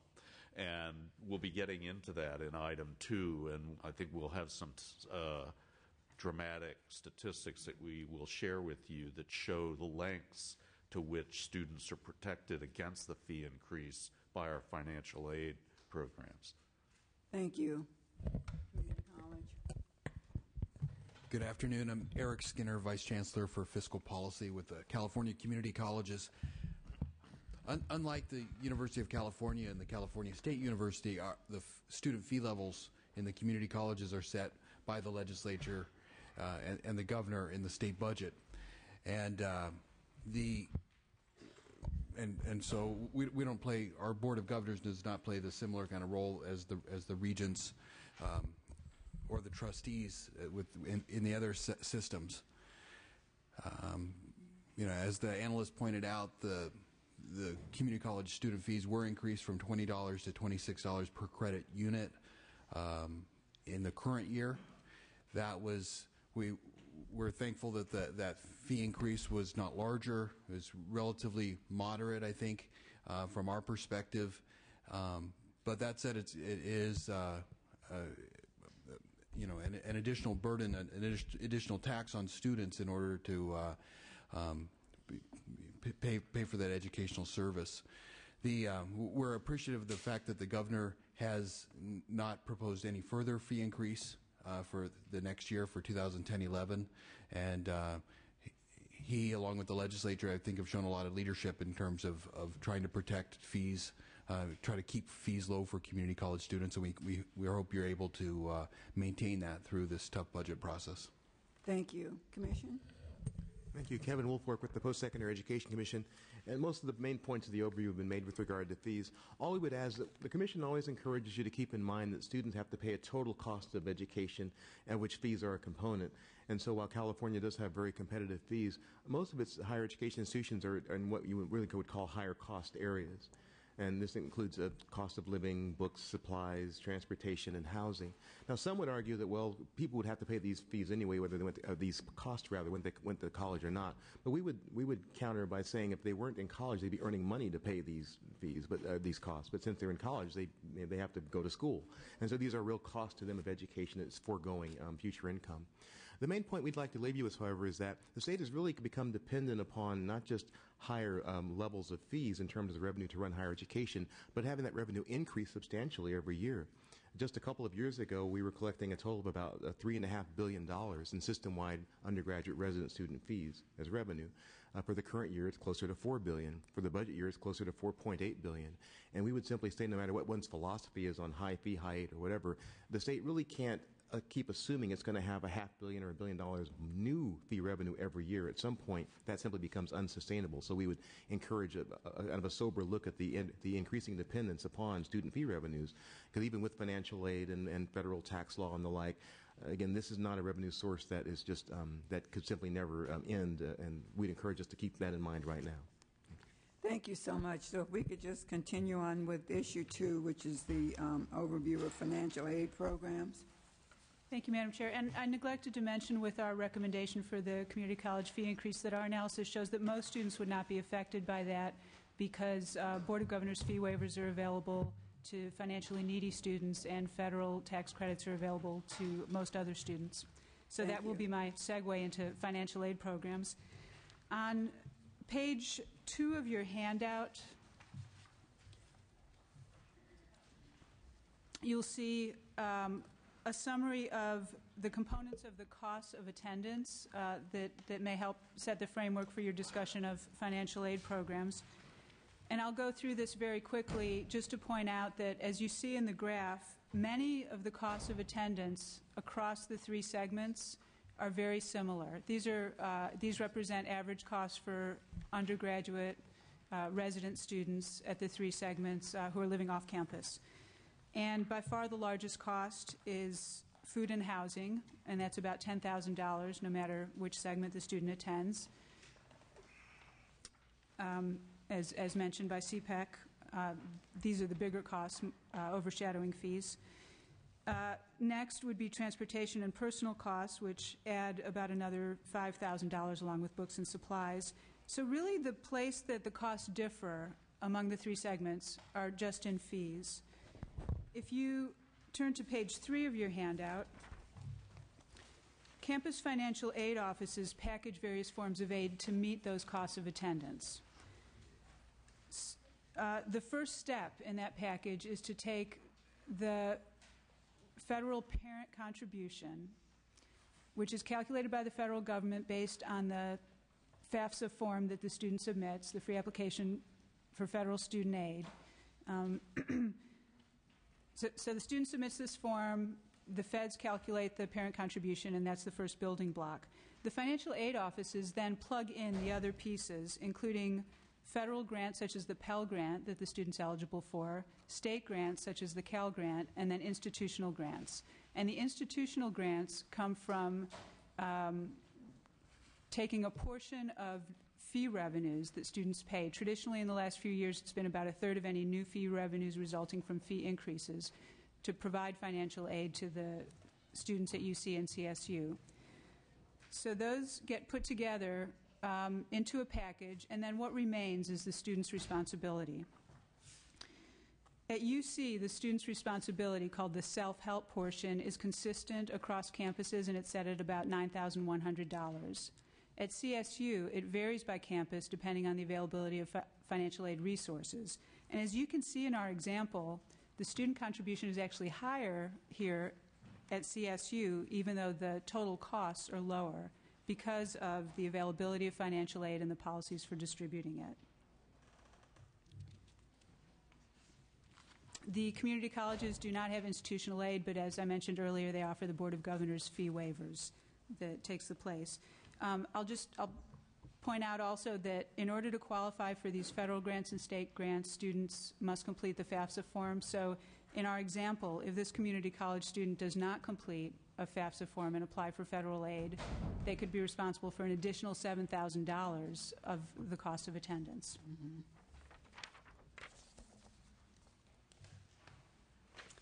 So in all 3 segments, fees in our example are fully covered by state or institutional aid, and the real difference is how students can cover the other costs of attendance. And this is pretty typical. As you can see on page 4 of the handout, about half of students at CSU have their fees fully covered by state or institutional aid, and between 1/3 and half of UC students have their fees fully covered, with another 20% getting partial coverage.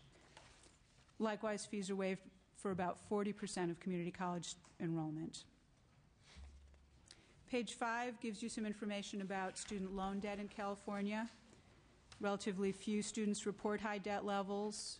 More than half of CSU undergraduates and almost half of UC undergraduates finish with no student debt. And more than 80% of community college students report having no student loan debt. Our average debt is significantly lower than the national average. But still, the average debt load is rising, as is the proportion of students borrowing, and this doesn't count credit card debt, which many students carry. So overall, financial aid programs help low and middle income students afford the cost of attending college. They don't cover all of those costs, and there are many students who don't qualify for need-based aid, even though their families may find it difficult to afford the costs.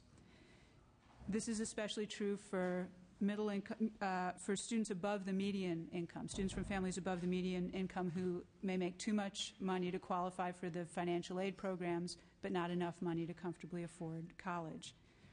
And finally, I'll mention that although the community colleges still provide a low-cost option for students, budget cuts and enrollment surges have made it more difficult for students to get the courses they need. So even that low-cost option is somewhat more limited for students.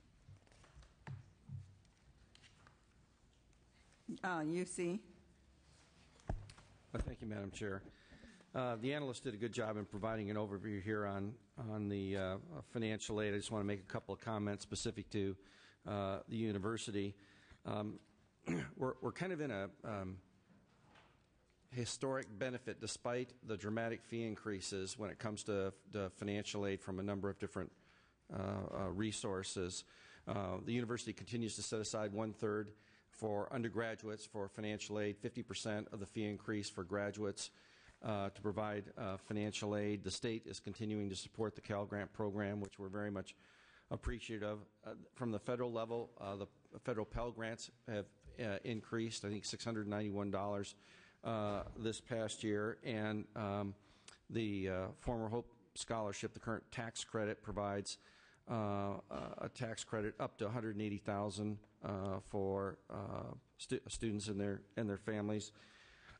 We also had initiated a blue and gold program to try to cover those students and their families who make $70,000 or less, so that they didn't pay any additional fee increase. And we've tried to recognize the one area within the university where we have our challenge in trying to ensure that there are some resources for students, and that is the upper middle income students. We're addressing that through scholarship programs. We currently do about $500 million in scholarship programs among all of our campuses. We've initiated what we call Project UCAN, which is not only an effort by the campuses to double within the next 4 to 5 years from that $500 million to $1 billion in scholarships, but to do the level of communication at the high school level to inform students and their parents of the financial aid that is available to them at the university.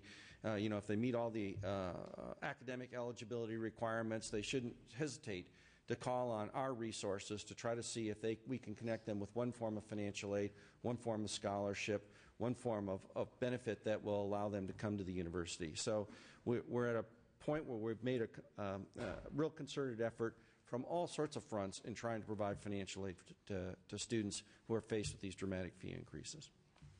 Thank you. CSU. Allison Jones from the Office of the Chancellor for California State University. We've provided to you a handout here, which I'll briefly go through if you don't mind in response.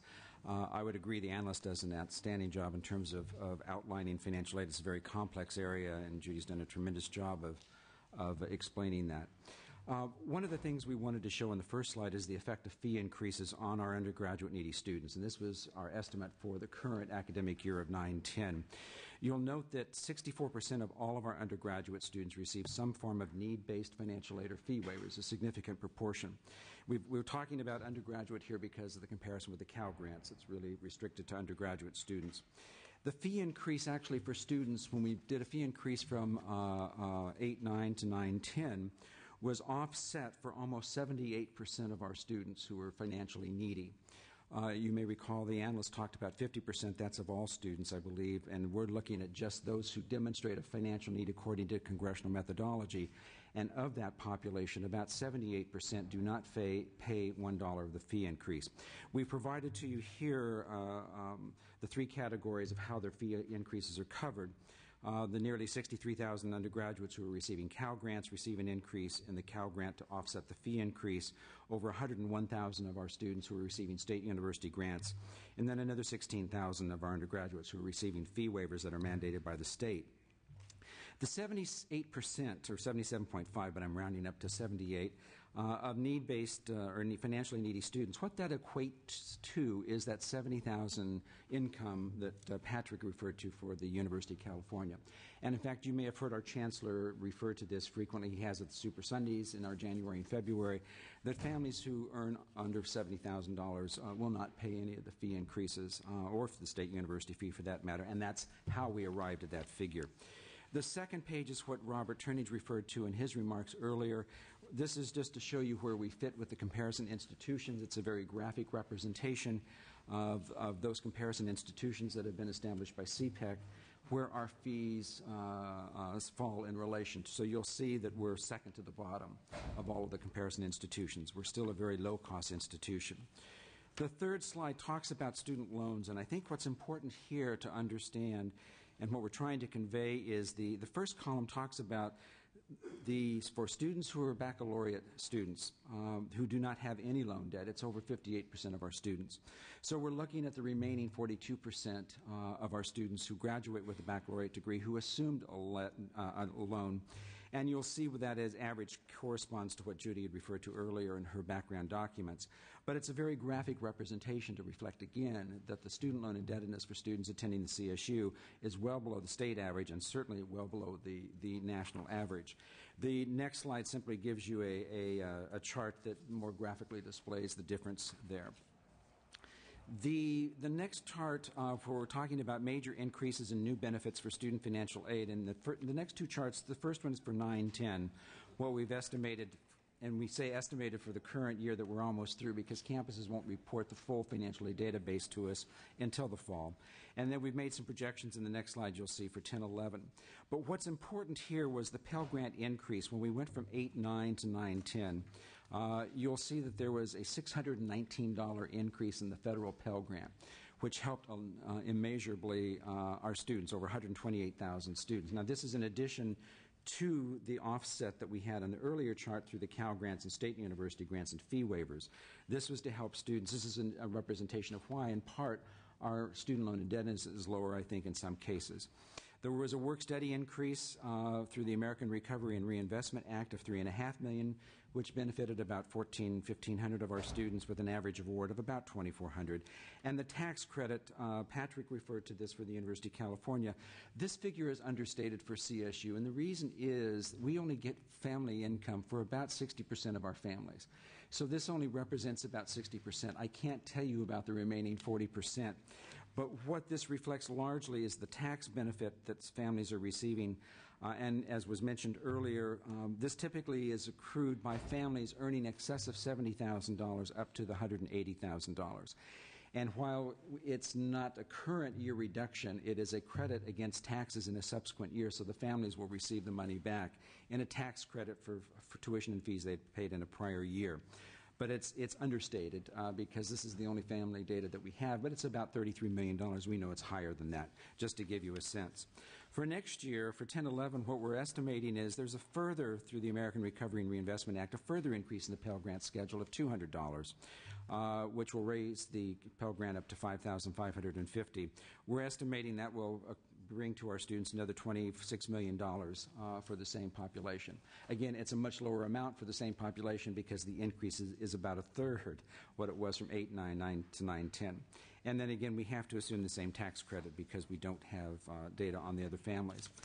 The second to the last slide is just a representation of the key undergraduate grant awards to our students to give you a sense of the scope. The federal Pell Grant by far is the largest program providing assistance to our students for nearly $500 million, and you'll see the average award. But those of our financially needy students, over 55% of them are receiving a Pell Grant. That's very telling when you look at the percentage of a needy population receiving Pell Grants, because Pell Grants are designed for the lowest income students across the country. And in fact, our college portrait pages, which is another of national initiatives in which the CSU is participating, you can view the student loan indebtedness and the percentage of Pell Grants for every single campus on our website. And the reason for this very high percentage, and it's been recognized, is that we reach out through all of our programs to low-income, underserved populations in the state, and this is a graphic representation to reflect that those are, in fact, some of the neediest students in the state of California. The state university grant is very important. For this particular year, 9-10, we were at $356 million, 44% of our students, and then the Cal Grant is probably the smallest state program. It's a significant amount at $271 million for 62,000 students, but it represents only about 20% of our students who are eligible for a Cal Grant, and there are a variety of reasons for that we could discuss another time. The last slide is the state university grant expenditures by source of funds to give you a perspective of what we're looking at, and these are for all students now, not just undergraduates. But you will see that the general fund topped out back in 92-93. Up to that point, the State General Fund actually provided the funds to support the state university grant when we implemented the state university fee in 82-83. But because of that fiscal crisis that the state first hit in the early 90s, it topped out at about $33 million. And the remainder, what you see, I'm colorblind, so I don't know what the top color is. Thank you, light blue. Somebody help me out here.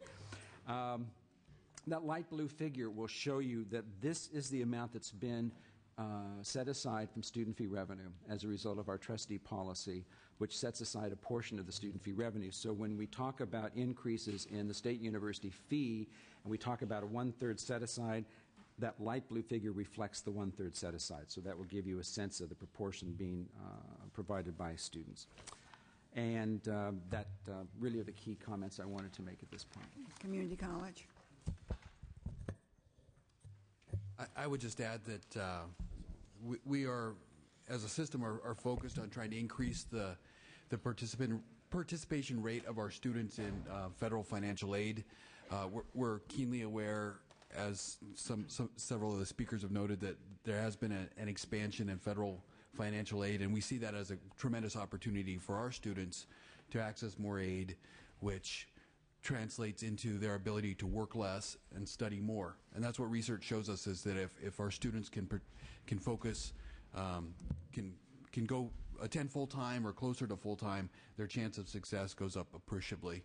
And so we're focused on that opportunity. It's an uphill battle in the sense of, from a resource perspective, we receive a fraction of what UC and CSU receive for financial aid outreach and administration.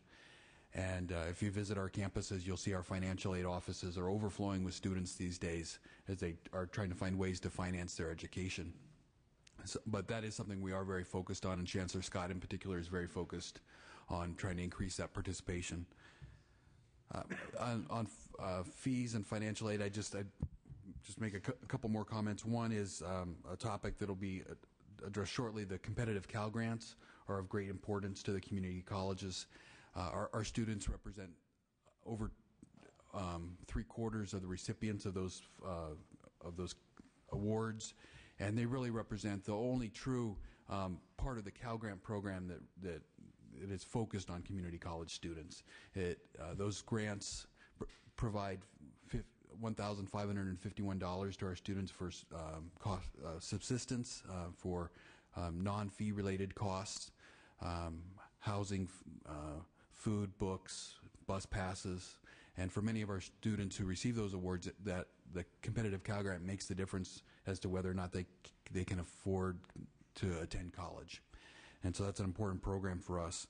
And then lastly, just an overall comment on fees, that I think while community college fees are low, I think it's I would just caution you that one of the worst things you can do is to have a drastic change in our fees.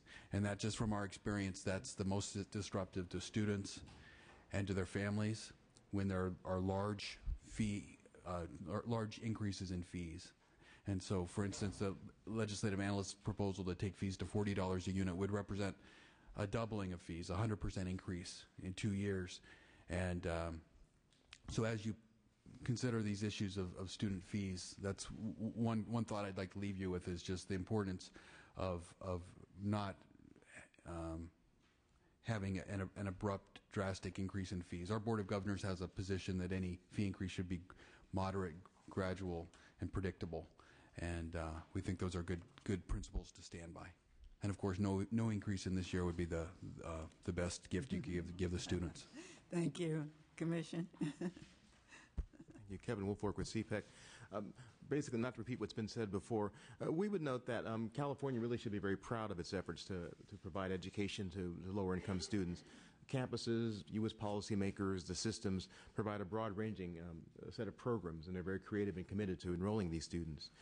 Touching on something the analyst had mentioned with regard to student loan debt, we would note that the loan debt situation, though it's not an issue now, is something that, again, bears watching. The data that the analysts probably used for their report was from the Project on Student Debt, which did a national survey using federal financial aid data. They noted that even though the debt levels they reported for many states of California, what we call a low debt state, they said that their data probably understated the average debt levels of up to $5,000 on average. So that is, their information really doesn't include all the institutions they don't report, as well as all of the debt that people take on. And the LAO mentioned people use credit cards. In addition, people use home equity loans and other sorts of debt instruments outside of the data set captured for educational loan debt. So we would argue that families are likely taking on more debt in California than is reported, and though even it's a smaller amount relative to the rest of the country, it does bear watching. And for reasons that were mentioned really by the segments, relatively fewer people, as the issue said, pay the full fee. Many receive fee waivers or financially to offset their fees. So as it were, the few people who are paying the full fees, we really need them. And to the extent the cost of education keeps rising and people lose their ability to pay these full fees, we lose not only the benefit of them paying fees that we use to fund the institution, we also lose that 1/3 that we use to fund financial aid. And so, again, anything that affects the overall cost of education may well affect people's decisions with regard to how much debt they want to take on for 4 or 5 years for higher education, and that really impacts our budget year to year because we've become so dependent upon these funds. Okay, thank you. Department of Finance, did you want to weigh in on this? I just say I think all the important issues about financial aid have been raised, so I have nothing further to add. Thank you. Thank you. Okay, let's move right into issue 3, which is the governor's proposal to reduce the Cal Grant programs. And we'll have the LAO, Department of Finance, and the California Student Aid Commission, California Post-Secondary Education Commission. You start. Thank you. The governor's Cal Grant proposals include suspending the Cal Grant competitive program and a trigger reduction to decouple Cal Grant award amounts from the fee levels at UC and CSU. Page 6 in your handout has some information about the Cal Grant competitive program. As you can see from the comparison in the table on that handout, the program plays a unique role. It doesn't duplicate the entitlement program. It serves a distinct population. Recipients tend to be older, non-traditional students. About 3/4 of new recipients and about 2/3 of recipients overall attend the community colleges. Students have been out of school longer.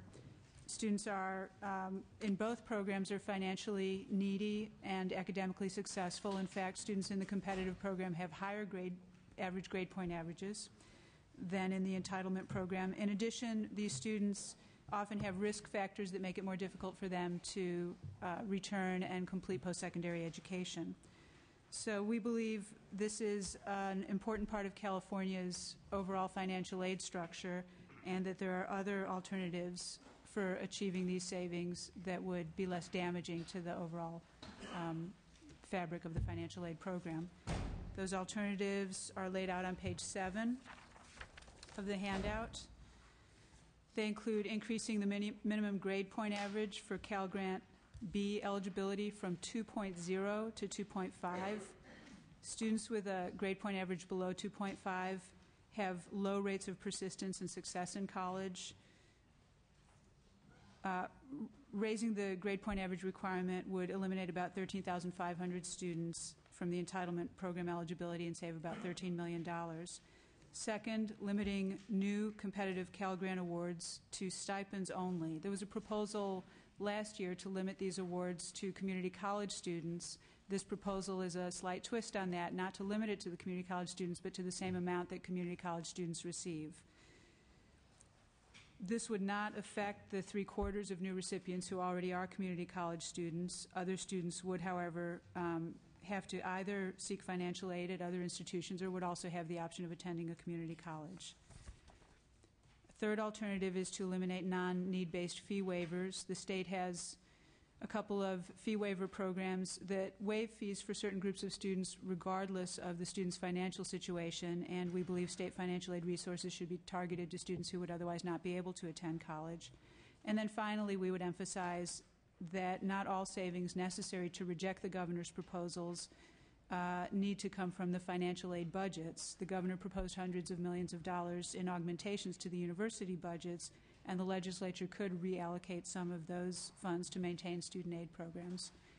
I'll just mention also, in addition to suspending the Cal Grant Competitive Program, one of the trigger reductions in the governor's budget is to decouple Cal Grant amounts in all the programs from the fee levels at UC and CSU.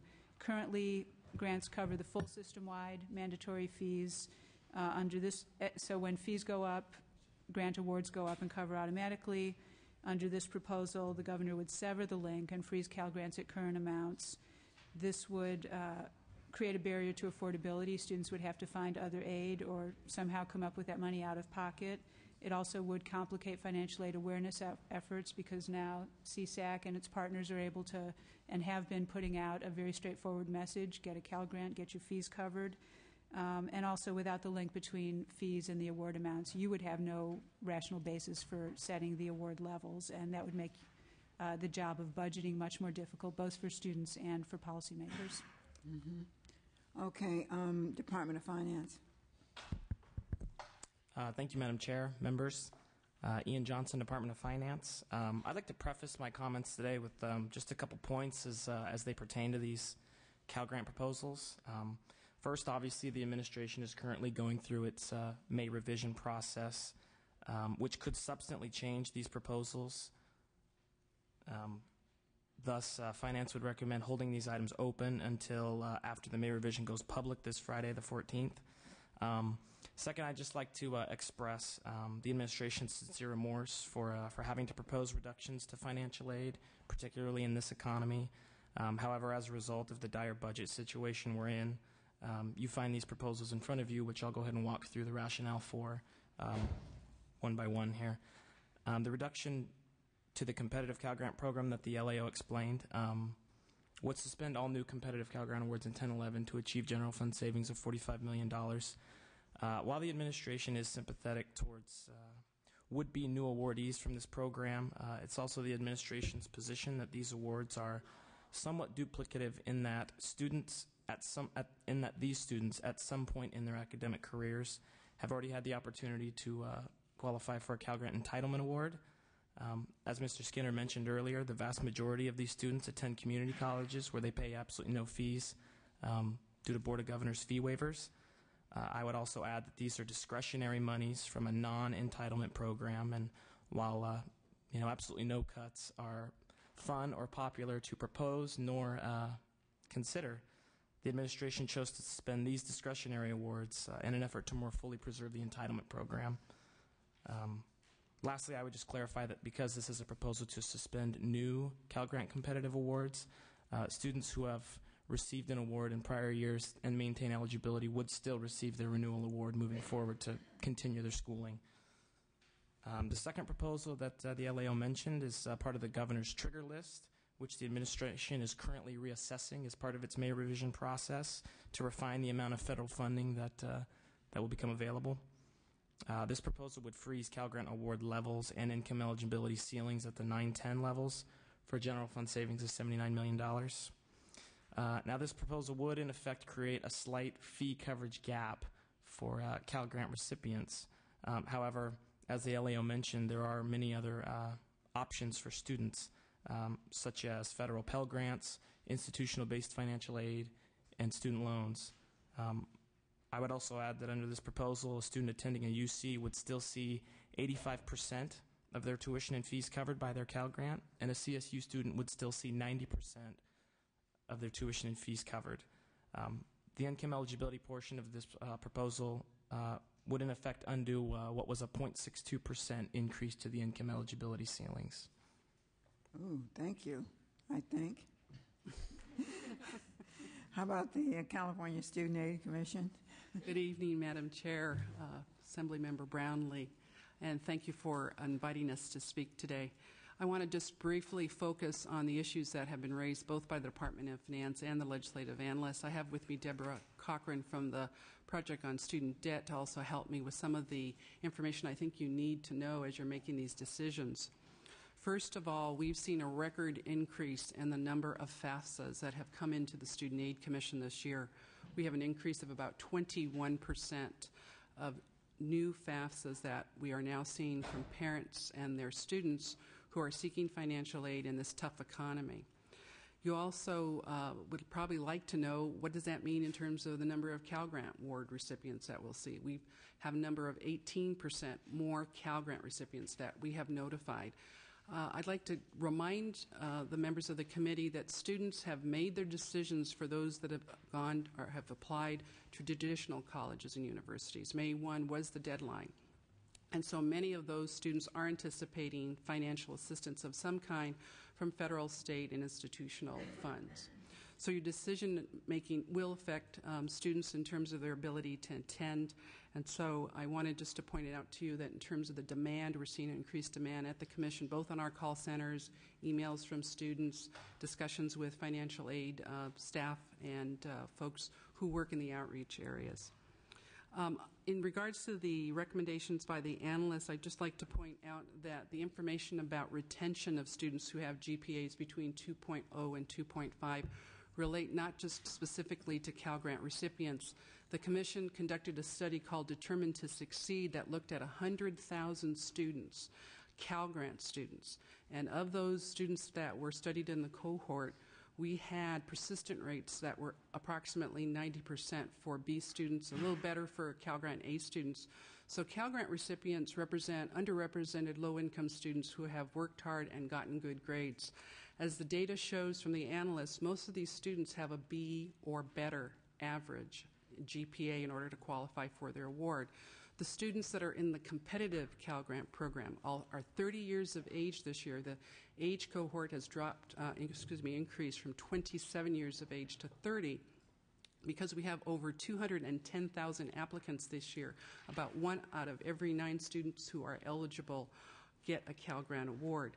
The administration has indicated that these students had a shot at the apple, if you will, when they were high school students. Well, many of these students probably didn't go to college right out of high school. They ended up having to go into the world of work, are coming back and trying to make a living with education or training. And in this economy, as President Obama has indicated, we need more education and training in order for the workforce to see the kind of employees that we need to see in order to make our economy work if the state is going to get out of this fiscal crisis. So we would encourage you to reconsider that decision in terms of competitive. The Commission is very much focused on the core program and trying to maintain those core programs even in this tough economy because we believe it will add value as we go forward and try to rebuild our economy. And to deny students this opportunity would be counterproductive. It would go against what good sense means in terms of making that investment in students and allowing them to attend higher education. Lastly, I think that one of the things we want to focus on, and we've been working very closely with the Project on Student Debt, because we're very much concerned about the perception that somehow students can continue to afford fee increases.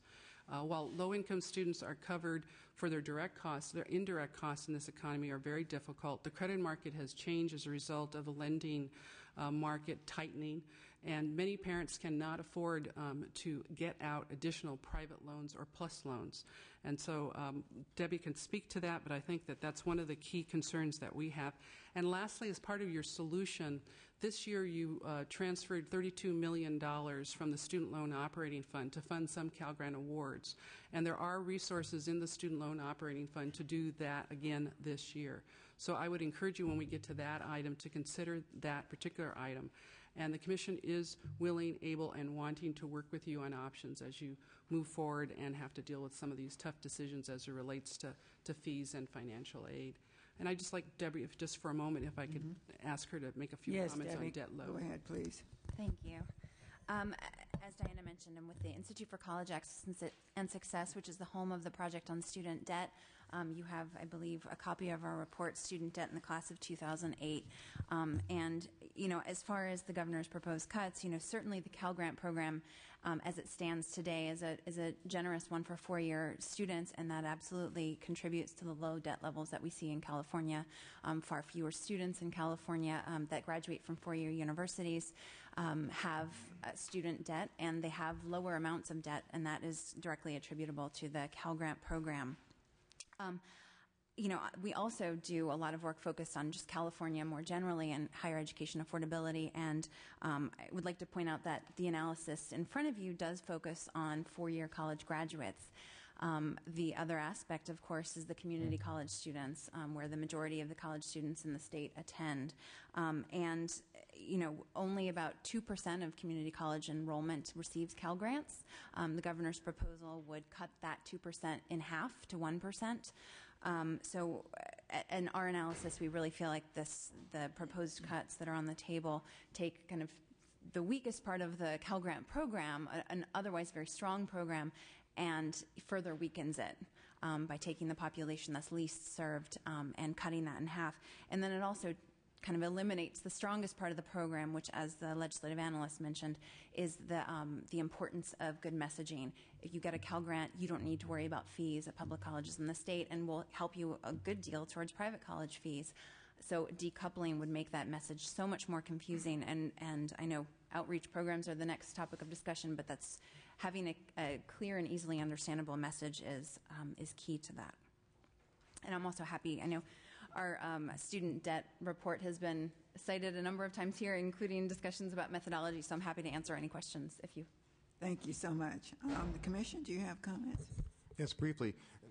Our Commission strongly supports the competitive awards program. We also realize you're facing perhaps a $20 billion budget deficit, and so we feel that you could probably do the best you can to maintain the Cal Grant Competitive Awards program in its entirety by taking smaller actions elsewhere, really as suggested by the LAO.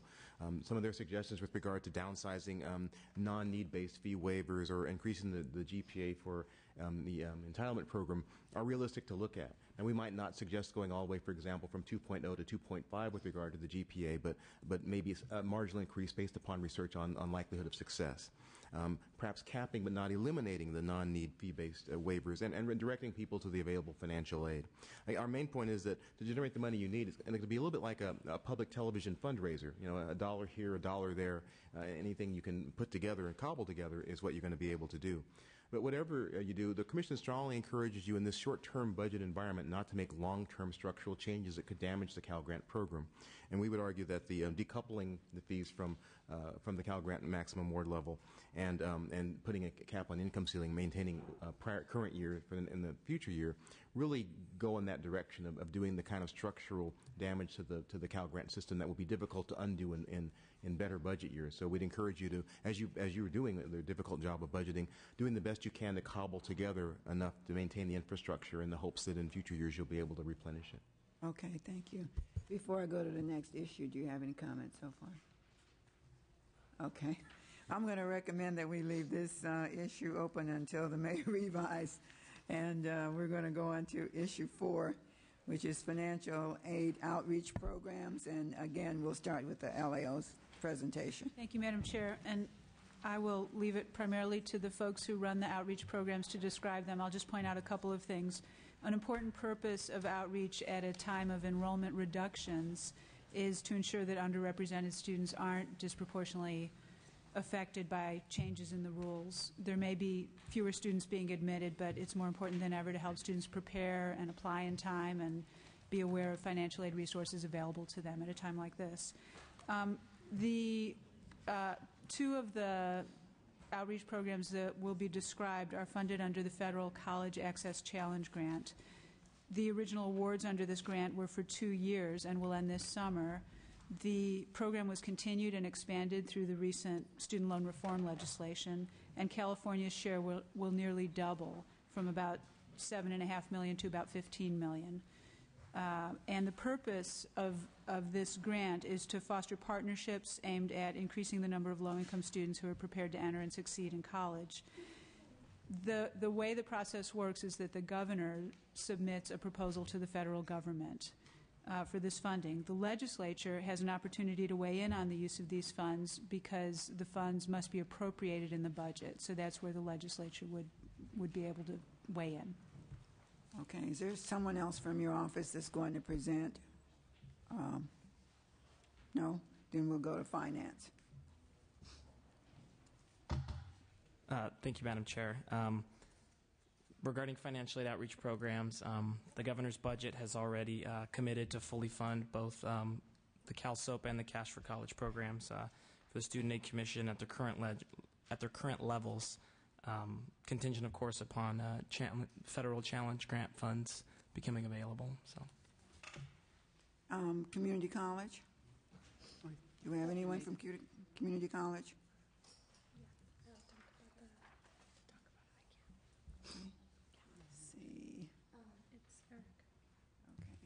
Can you let him sit there? Thank you.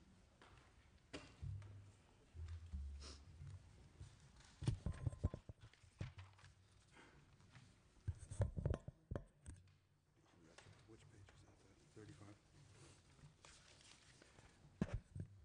I would just say that, as I noted before, our system, we're very focused on expanding our students' participation in federal financial aid programs, and so we use that money in the financial aid administration item that's in the budget in order to both to fund activity at the local level in our financial aid offices, but then there's a piece of it as well, the I Can Afford College campaign, that we conduct outreach through a variety of different forums. Both using it's a fairly low budget program, so we don't do TV time, but it's radio spots, also flyers and different activities and fairs at the campus level. And so again, it's an activity that we take seriously, and we've made some good headway in terms of our student participation. Okay, thank you. Then we'll go to California Student Aid Commission. Thank you. As the Department of Finance has indicated, the Commission is the lead designated agency for the Challenge Grant Program, and we're going to be working with the Governor's Office, the Secretary of Education, on the application submission. Federal government has notified us that period will begin next week on May 17th, where they will release the details of the application process. We wanted to just highlight for you some of the issues that these programs and the administration at the federal level has focused on. With me today are two members of the CalSOAP project, Monica Roberts to my right and Sonia Ramos from the San Jose project. And currently we're receiving dollars to fund our CalSOAP programs, which are our infrastructure in our 16 regional areas that provide us with the ability to directly work with students. So we would like to encourage you to continue to support that. As Finance has indicated in the January budget, the governor had indicated that he would fund that. In addition to that, we have a very popular Cash for College program where we work with private industry, business, chambers of commerce to get out the word in terms of public awareness. So we would encourage continued discussion and collaboration on these issues and these particular two programs, as well as the governor's career technical education partnerships, which there were $1 million provided to CalSOAP projects in order to achieve the governor's priority in career technical education. And lastly, I'd be remiss, and this will get to your conversation in a few minutes about EdFund. If EdFund's proposed transfer or sale goes through, there are some very key documents that school districts receive from the Student Aid Commission. Fund Your Future is one such document which provides comprehensive information on all financial aid programs. This is one in particular that most counselors in our K-12 schools have indicated is a vital resource for them in order to guidance counsel their students as it relates to the financial aid process. In addition, I would be remiss if I didn't also mention that President Obama and the administration are very much interested in efforts in this challenge grant to increase the number of FAFSAs completed. Cash for College is the effort that does that. And he also has had language in the discussions around legislation around early notification, providing online tools. The Commission is well positioned to do that and will cooperate with the other segments as well as the administration to identify ways to do that. Are your students going to make comments today? You're not exactly students. Oh, go ahead, you look Sonia. like a student. Okay. I'd like to go ahead and start. You are? Okay. Thank you. Thank you, Madam Chair. Again, my name is Sonia Ramos, and I serve as the project director for the San Jose Consortium, serving students and districts in the Santa Clara County region. I just want to make a few points and highlight a few things of the importance of the CalSUP program and the efforts that we've been conducting over the last 31 years with the partners statewide to serve our low-income first-generation students, over 160,000 students annually, and their parents. The CalSUP program has really served as an essential component of many of our high schools in regards to their college-going culture, and really serving as an important conduit to linking students and their families and the communities to that ever-changing college information and financial aid information that becomes even more and more challenging to navigate as the years go by, with and the changes that take place within our higher education segments, our community colleges, and also to really support the students in navigating the career technical education pathway as well. For example, in the San Jose region, we have become a really integral part of the way that our schools function in serving a role that has been very minimized by the cuts to K-12 with the college and career center technicians as well as counselors. And so our schools have really looked upon the CalSUP program to fill that need and those gaps of information that are no longer communicated and able to get to students and families the way they did with those traditional roles of school staff. And so we've really been integral in that access, in promoting that college and career access to our students and families. Thank you. Thank you so much. And so while we are not students, we are here to represent our students and these schools that we work with. In addition to the roles that Sonia has pointed out, we are an essential partner with college outreach and access programs. Because they are our consortium partners, we extend their reach into the secondary schools where we work throughout California and help fill in the gaps with college access information admissions. We are also an essential strategy in leveraging the CalSUP resources, the limited CalSUP resources, with the federal and state-funded other college access programs like TRIO, like Gear Up, and in addition the AVID program, which many of our projects serve in close partnership with. And we've heard discussion of Cash for College. We are an essential component of that in promoting the availability of Cal grants and federal aid. CalSUP projects implement their own Cash for College workshops in partnership with the statewide effort, assisting more than 9,000 graduating high school seniors and their families in completing the applications that are essential to access federal and state aid. We are a conduit of approximately $9 million in the last 4 years in scholarship money through our partnership with the College Access Foundation. So not just the government aid, but bringing private aid into low-income communities that we work with. So we want to thank the state, we want to thank the legislature for your historic support for CalSUP programs and ask for continued funding in the future. Thank you so much for your presentation. Thanks for being here. We have CaliforniaColleges.ed. Yes, my name is Robert Oakes, and I am the chair of the committee that oversees CaliforniaColleges.edu for the Intersegmental Coordinating Committee, which is the administrative arm of the California Education Roundtable. The CaliforniaColleges.edu has been around since 2000. It is an online portal for all the California's public and nonprofit colleges.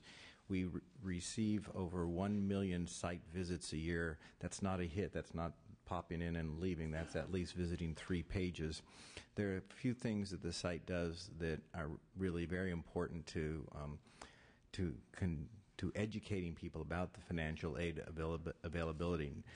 On the site, we have 9 different scenarios of pretty much most of the typical financial aid scenarios that somebody would find themselves in, and the individual can pick one of those one of those 9 scenarios that most fits them, and look and see what an entire financial aid package would look like at a community college, at a UC, at a CSU, or at an independent institution.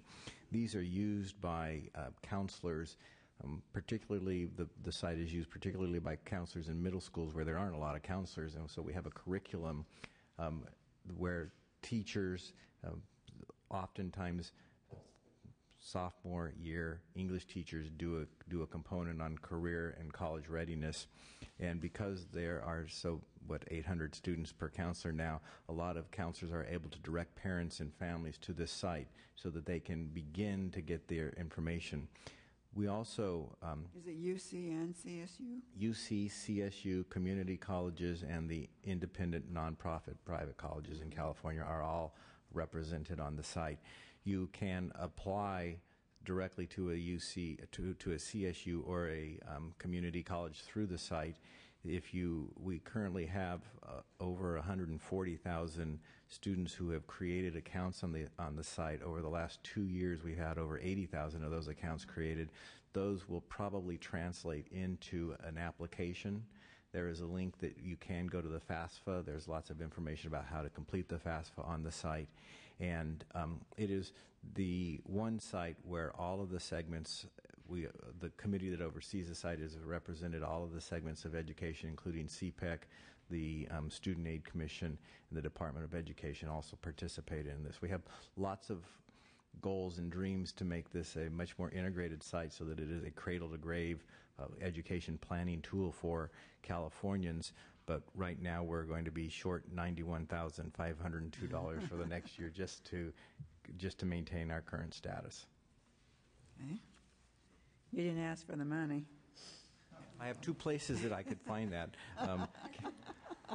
The Access Challenge Grant or the SLOF funds would be 2 places that we would look to for the amount of money. If you take $92,502 and divide that across the 140-some thousand students who already have an account, it's a pretty inexpensive way to enable these students to continue to guide themselves into the college, to become a college student.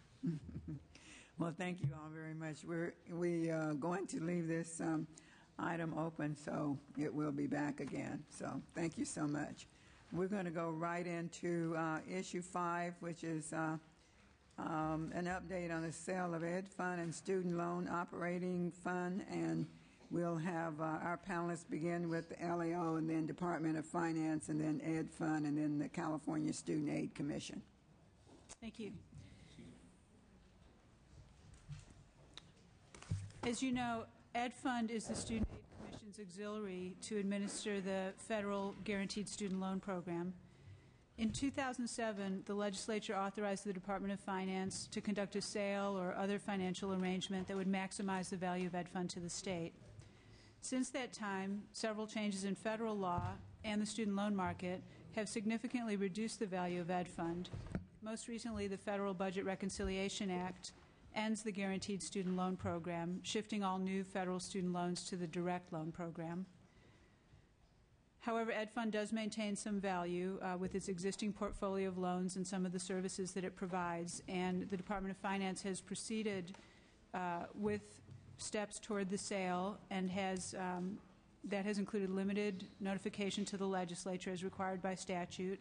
They issued a request for qualifications last year, conducted several other steps, and received proposals from qualified purchasers last month on April 15th.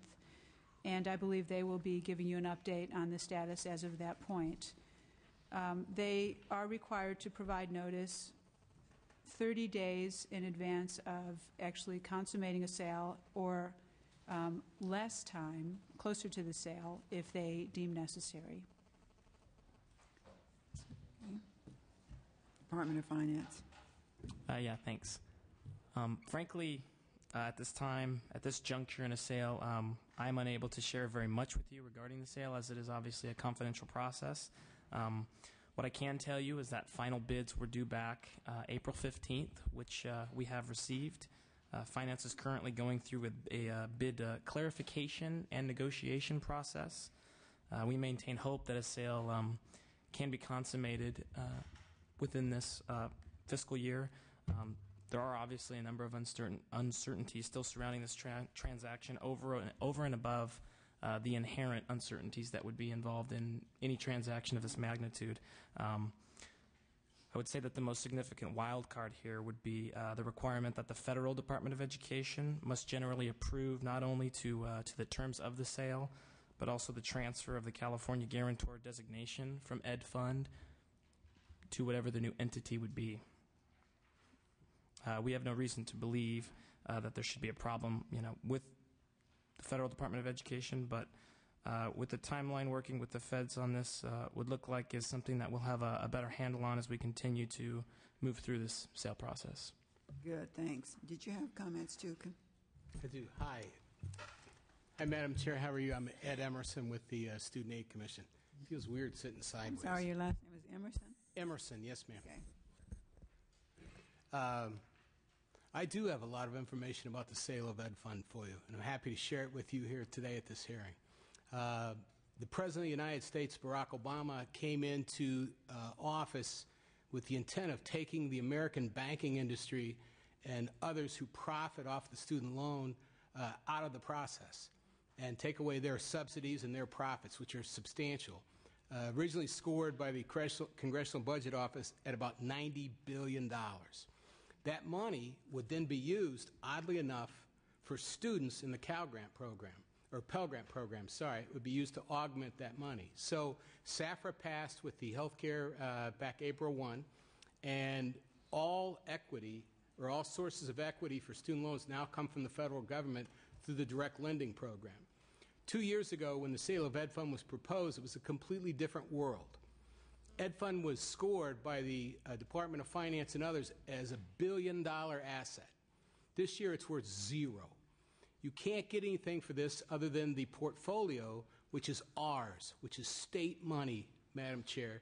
That is $112 million current year, and there are charts in there for you that can be used for nothing but financial aid, outreach, and supporting students in the state of California.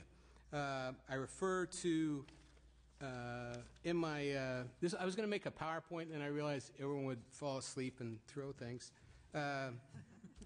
Page 6 is the first chart, which I want to bring to your attention. Over the last 10 years, the California Student Aid Commission, and there is another chart, I believe, in the materials that you have that is incorrect. This chart represents $591 million that CSAC, working with the legislature, has used to offset general fund money. When you operate a loan program, as Ed Fund has, with one client, which is the state of California, and no competition, you're able to generate a pretty good profit. So what happens is we took that money over the course of the last few years and used it to provide Cal Grants, to fund Cash for College, to fund things like Cal Soap and other student-oriented activities. The next chart, so I don't go too long here,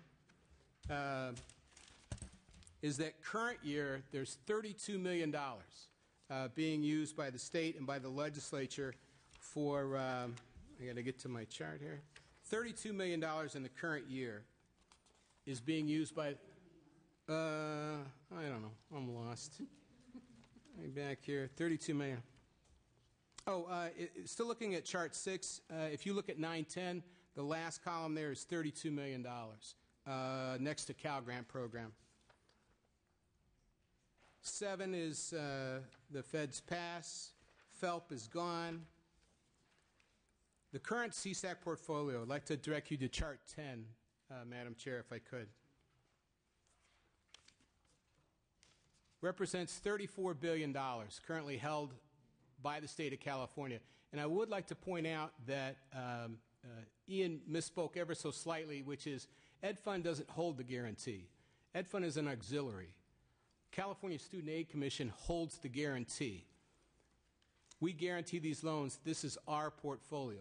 Ed Fund is an operative or an auxiliary that manages this portfolio.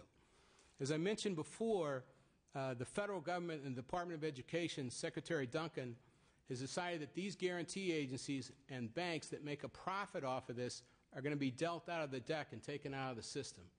This sale would take this $33 billion and give it away. It ostensibly would provide it to a Sallie Mae or to some other company that's bidding. Rhode Island, oddly enough, is bidding on this, and the group Great Lakes is also bidding on this. So we're selling cash. We're selling a state asset that can only be used for one thing, which is student aid, until it's sold. And then the money goes into the pot that is the general fund and can be used for whatever purpose.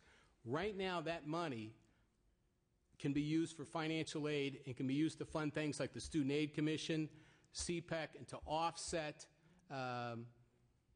general fund money, the cut, for instance, to the competitive programs. I'm so excited. I have so much to say. I didn't think I'd get this chance.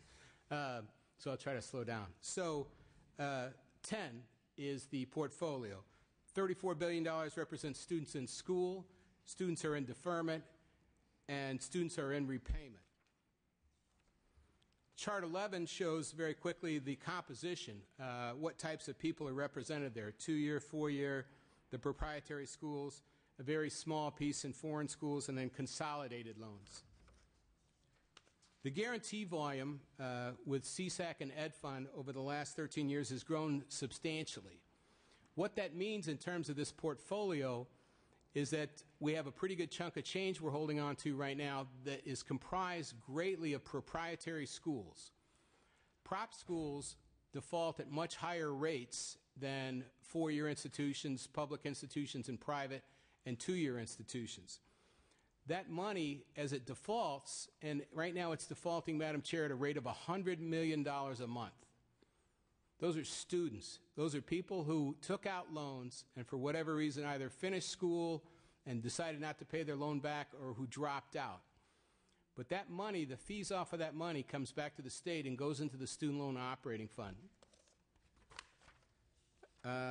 Chart 13 is the composition of in-state versus out-of-state. The California Student Aid Commission guarantees more loans out of state now. 14 is cohort default rates. That's the rate at which these loans default. And just as we talk about these loans and as we talk about this portfolio, California, the state of California, all loans in the state of California default at a rate of about 6%. Nationally, the default rate, and this is 2007, the cohort default rate was 6.7%. CSAC Ed Fund, the portfolio put together by CSAC Ed Fund, defaults at a rate of 11%. Chart 15 is national cohort default rates, public 2-year, public 4-year, not-for-profits, and proprietaries. Proprietary schools default at a rate of 11.9%, and our portfolio for this year, for 2008, is going to be defaulting at a 12% rate. Chart 16, making money for the state of California. Using SLOF money to offset general fund revenue. If we hold on to this portfolio, and right now the Department of Finance doesn't owe you anything, as LAO mentioned earlier, except a phone call to tell you that the ship is sailing. This legislature has no input in this sale. And I'll say it again, you have no input whatsoever in this sale. What you can do now is make a statement that this money is better spent over the next 4 years providing student aid for students, outreach, Cash for College, CalSOAP, and offsetting general fund money to keep the competitive program whole and to keep other Cal Grant programs whole. we can earn over the next 3.5 years $110 to $160 million. Now, the money is not the best kind of money, Madam Chair. It's money from students defaulting, but if we made those loans and we're going to collect on them, we should keep that money. 17 is the net FELP revenue projection over the next 4 years. And then, with all things being equal, the Student Loan Operating Fund, I need my glasses. Don't get old, Ian. Will grow in 2012-13 to about $250 million. That is without, it's a very conservative estimate on cutting expenses for the operation of the loan program.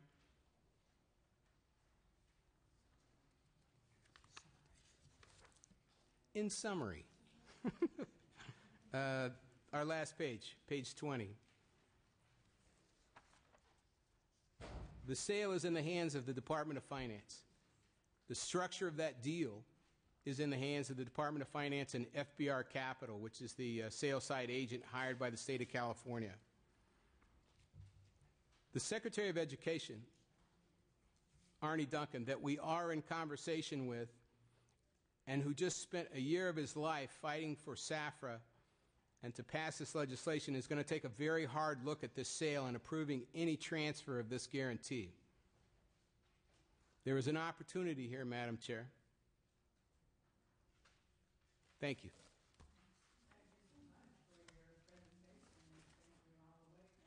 Yeah. Left open, till after the May revise. And so I really appreciate you coming in today.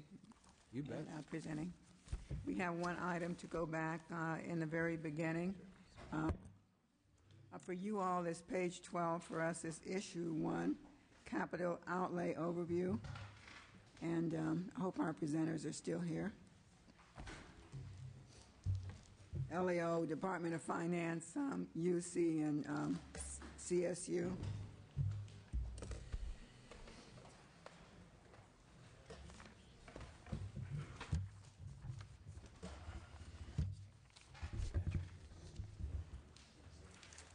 I know you think I forgot you, but I didn't. So we'll start with the LAO's office.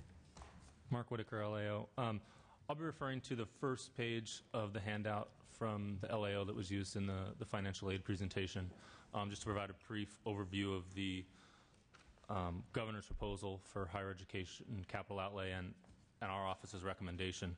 The chart or table there on that page kind of provides a history of the state's appropriations to capital outlay at UC, CSU, and the community colleges. And what you see is that over time, the amount of money appropriated for capital outlay at the three segments has decreased. And the main reason for that is the last general obligation bond passed for higher education was in 2006, and those funds are close to being exhausted. Last year in 9-10, the governor proposed some lease revenue bond proposals for UC and CSU that the legislature chose not to implement. So funding for UC and CSU was especially low in 9-10. The governor's January proposal for capital outlay was fairly modest, with only a small proposal for the community colleges. But subsequently in April and May letters, he proposed more significant projects. At UC and CSU, the projects are dependent on authorizing additional lease revenue bonds. The governor proposes $442 million in projects funding in 2010-11, and that's with a mix of GO bonds and lease revenue bonds. But as you see in the table, it's mostly lease revenue bonds because the GO bonds are close to being exhausted. In addition to the $442 million that would be authorized in 2010-11, some of that would be funding the initial design phases of certain projects, and then completing those projects would have additional costs in the out years of approximately $210 million. So approving the governor's proposal would result in would require additional bond authorizations in the out years. The UC and CSU projects are a combination of projects. There's seismic projects, some renovations, as well as some projects for enrollment growth and expanding capacity. And then just quickly on the community colleges, it's slightly different. It's all funded with general obligation bonds. The January proposal included 4 projects at a cost of about $32 million. That was mostly funded with reversions and bid savings, and the committee approved those projects earlier in the vote-only item. And then an additional proposal came forward in May that would fund an additional 9 projects for approximately $80 million. And all of these projects are funded with GO bonds. All the projects have been previously approved. Their design phases by the legislature, so these aren't or are completely funded. So there would be no additional bond costs in the out years for the community college projects. As far as the LAO's recommendation for the governor's proposal, we recommend downsizing the proposal by only funding the life safety projects, the seismic projects, and funding the equipment phases necessary to complete already funded projects. The reason we prioritize these projects is, well, first, the safety issue. It would expedite getting students and staff out of these seismically unsafe buildings, and also funding the equipment would allow buildings that are near completion to be occupied and used. The reason we don't fully support the entire governor's proposal is concerns about taking on additional debt obligations and debt service payments. Obviously, in this budget climate and with this forecasted structural deficit for the state, taking the opportunity to limit the authorization of new debt, we think, would be a sensible course of action. And the other projects that would be delayed don't have that critical life safety component, especially with reductions in enrollment that have been forced because of the budget reductions. We don't think delays in these projects would be as critical as some of the life safety projects. So in summary, for UC and CSU, if you took our recommendation and just did the life safety and equipment phases, you would reduce the 2010-11 bond authorizations by approximately $220 million compared to the governor's proposal, and reduce the out-year capital outlay obligations by approximately $140 million. And I'll conclude with that. But still be able to fund the university's most critical projects. Okay. Department of Finance. Thank you, Madam Chair, members. Stan Huga, Department of Finance. I think the LAO lays out what the issues are here. The April letter proposed a total of 12 lease revenue funded projects for UC and CSU. For CSU, it's 6 projects totaling approximately $85 million. And for UC, it's 6 projects totaling approximately $346 million. We would continue to support the full complement of projects. These projects provide needed classroom and labs, replace aging infrastructure, and renovates existing seismically deficient buildings on campuses. They're important projects that the administration is continuing to support. Thank you. UC. Well, thank you, Madam Chair. You've received a joint letter from President Udoff and Chancellor Reed, and hopefully you've heard from some of our campuses on the critical nature of all of the facilities projects that are being proposed in the April and May finance letter. We do have a number of seismic projects associated with that. We do have a project at UC Merced tied to enrollment that is critical to the growth of that campus. We are going to make an investment in enrollment at that campus, whether the state funds enrollment or not. We have to get that campus to an enrollment that will sustain it in the future. And, without the facilities, we're not going to have any place to put the students. So that particular building is important to us. I want to indicate that what the administration has proposed is no different than the theme that we heard from the speaker earlier today. The budget needs to be about jobs. And what we're proposing between the two systems will create, I think it's over 3,300 jobs just associated with the projects alone, let alone the domino effect that occurs with other jobs or the employment of faculty and individuals associated with the facilities. You're in a situation where borrowing is at its lowest levels as long as I can remember. We have an amazing bid climate with projects coming in at between 25 and 35% below bid. We ought to be taking advantage of this market and actually doing more, in my opinion. But we appreciate the administration's support on the projects that have been proposed and would hope to get your support as well. Thank you. Cal State. Thank you, Chair. Vi San Juan, Cal State University. Just to build upon the comments from Patrick Lenz on UC, the jobs that would be created estimated for CSU based on the $85 million is 2,345. So between us, over 5,000 jobs would be created for the state in construction. And two of our projects are ready for construction. If we're supported by a fall bond sale, we would have those projects started by October, fall, really.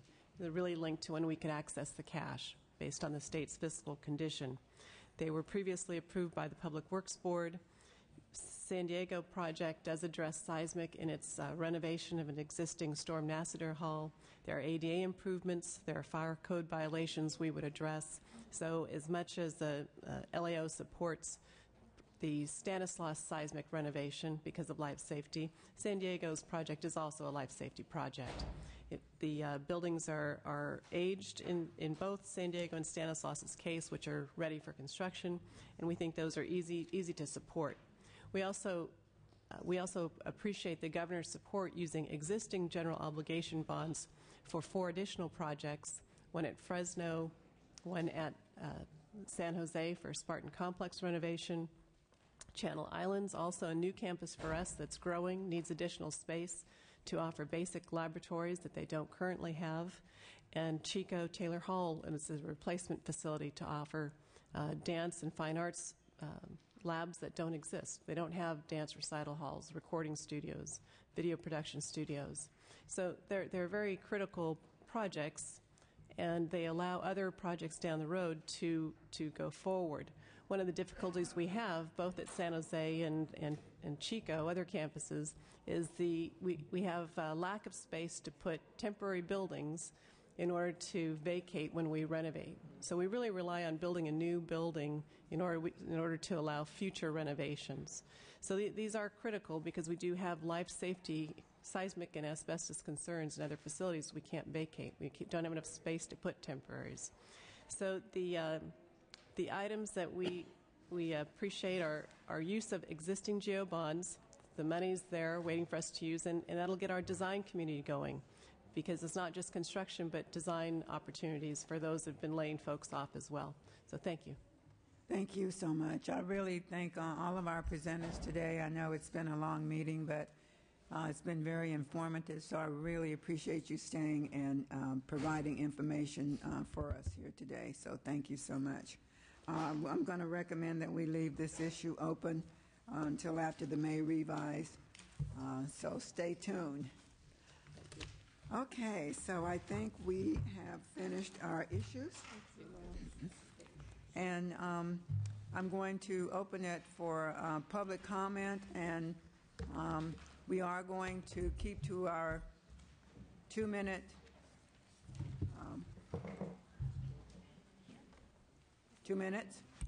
for each person. And if you could line up on, I guess you can't do the other side, just this side. Okay, so we'll begin over here, and could you give us your name and 2-minute presentation? Yes. Good evening. My name is Paula Munoz. I have the honor of serving as president of the California Community Colleges EOPS Program Association. I am here to speak to you for EOPS and against the governor's proposal on categorical flexibility and the $10 million cut to EOPS. EOPS has been successful because of its categorical funding and the protections of the EOPS legislative categorical mandate. For these primary reasons, we strongly urge you to reject the categorical flexibility proposal for EOPS and to reject the proposed additional $10 million cut to the program. Community college districts exercising categorical funding flexibility are relieved of all state statutory, regulatory, and provisional requirements associated with the programs contained in the flexibility category. To allow flexibility will take away accountability, allow college districts to raid the already crippled EOPS budgets, and it will be the death of EOPS as not intended by the legislature. And as evidenced by the recent Community Colleges Chancellor's Office categorical report, many college districts, almost half, chose to redirect funds into other programs other than EOPS. We need your support because quite frankly, the system cannot be trusted to do what it is supposed to do. An additional $10 million cut to EOPS on top of the current 39.8% cut will further decimate a program that serves over 65% EOPS students engaged in career technical education. Aside from these students needing the EOPS services to get through career tech ed, this proposal does not further the goals of SB 70 or career technical education. EOPS is an essential model program that needs to be protected and strengthened. The poor in California have not decreased, they have increased. We cannot afford to not have EOPS in our California future. To do so will limit access and opportunity to the most disadvantaged. Thank you for your time. Thank you. Thank you. Next. Good evening, Madam Chair. My name is Clay Daniels Edwards. I am the Legislative Director for the UC Student Association, representing the 200,000 UC undergraduate, graduate, and professional students. I just wanted to make two comments based on both fees and the Cal Grant changes that have been recommended by the governor. In regards to fees, the UC is often compared to four different institutions: the University of Illinois, the University of Michigan, the University of Virginia, and the State University of New York at Buffalo. Of these four different universities, California has the highest cost of living than over three of the fourth, which means that although our fees might be less, that means that our total cost and our total cost of education is much higher than it is. And I just would like that to be remembered when we're talking about the fees and how they measure against other states. In regards to the Cal Grant programs, we strongly urge you to reject the governor's changes to the Cal Grant programs. In the LAO handout, it suggests that the minimum GPA for the Cal Grant B eligibility be increased from 2.0 to 2.5. What this would mean is that students who are most in need of a Cal Grant would actually be more likely not to be able to receive one, meaning that our Cal Grant B students are students who come from the lowest income families, which means that they have probably faced most of the educational disparities that are in the state of California. We also urge you to, of course, not decouple fees from fee increases, as that would directly undermine the Cal Grant program, and of course to save the competitive Cal Grant. Although the UC does not receive many competitive Cal Grant awards, we believe that education is education, and regardless of what system you're in, you should still have a chance. Thank you. Thank you. Yes, sir. Good evening, Madam Chair. Thomas Candelario. I'm the Director of Legislative Affairs for ASI at CSU East Bay. I'm also on the Board of Directors for the California State Student Association. There's a couple of things I just wanted to counter. I heard the Vice Chancellor of the CSU sitting here, and one of his things was that the demand is not down. But the demand for the students is not really the issue at hand. The issue is accessibility. Fee increases continue to hurt students in different ways. For instance, the middle class students that go to our school who pay for themselves, that are not financially needy, end up getting their money put into the financial aid system, which means they're being double taxed. So they're paying fees and they're paying financial aid. That means their family's being taxed. So their taxes that the state should be funding the financial aid are being triple taxed. Their families are. Another thing is that the fee increases haven't really had a huge impact for student services on campus. I mean, it hasn't done anything for us. We continue to see our classes cut. We continue to see our teachers fired. We continue to see our staff fired. We continue to see buildings closed at earlier hours. We continue to see all those things. So for them to sit here and say fee increases don't hurt students in horrid ways, they're lying blatantly. That's all. Thank you. Thank you. Good evening, Madam Chair. My name is Joaquin Beltran. I'm this last year's ASI president for Cal State LA. I also represent on behalf of CSSA. And touching on Thomas's point, it affects the working class poor, right? So it doesn't affect those students who can't afford the fee increases, and it doesn't affect those who qualify for financial aid. But there's this middle class who's affected, who on my campus, I have friends who have to take the quarter off. And so this affects them tremendously. So if they have to take the quarter off because of the increasing budget cuts, and we have less classes available. And so this postpones their graduation for a year. And so sometimes, I actually have one friend who needs to take 2 quarters off. And so she actually needs to reapply to the institution. taking quarters off because she can't afford it? Or Because what? she can't afford it. Okay. She can't afford it. She doesn't qualify for financial aid. So that's one way. I have another friend who actually, because her advisor was fired, she wasted a whole year in her master's program. That's a whole year that this student could have had to finish her master's degree, to go out into society, pay back through taxes. I mean, these are horrid stories, you know? And I know we hear about, there's 40,000 students who are not being accessed, but there's stories behind these statistics, and it affects what could be your neighbors, my friends, our family members. So I think it's important that we make higher education a priority because it underlines the bigger picture of where the state is going to be in the next 5 years, in the next 20 years, and what are our priorities? What kind of state are we going to be? So I thank you for your time, Madam Chair. Thank you. Good evening, Madam Chair. I'm Kim Shank. I'm the Dean of Career Technical Education and Economic Development at Diablo Valley College in the Bay Region, and I'm also the president of the California Community College Association for Occupational Education. So I represent a lot of folks who work really hard in our colleges on career tech ed. And I want to talk to you about the categorical flexibility. I'm very much in favor of the non-flexible category for CTE and those funds. We have done a tremendous amount of work in the last few years building bridges from the high school programs and building new programs within the high schools for career pathways. And we really feel this is an essential program to meet the future workforce needs that we all have heard so well articulated so often. The other program that I'm very concerned about is EOPS. EOPS and CTE students are one and the same, and we cannot sacrifice one program for the other. The terrible cut that EOPS took last year devastated our local program, and we have been grappling with how to sustain those services for students because they are so essential. So if we can please leave basic skills EOPS in the non-flexible category, it will serve all of our students much better than moving into flexibility. As Eric mentioned, the colleges were getting accustomed to flexibility last year, and we did not exercise that option as we might have because our budgets were so late and we were not accustomed to that capacity. My fear is that the current environment on our campuses will eliminate programs that are absolutely essential for student success. Thank you. Okay, thank you so much. Thank you, Madam Chair. Jonathan Lightman on behalf of the Faculty Association of California Community Colleges, and I recognize the hour is late. We've communicated to you our concerns about the categorical flexibility, and the other point that maybe needs to be underscored is that 47% of the CTE courses are taught by part-time faculty, and so we need to honor that connection as well. I'd like to address a couple of points on the 50% law and the 75-25. What was not discussed in terms of the 50% law is that the function of the law is to keep community colleges as teaching institutions. That we have two segments of higher education that are focused to research.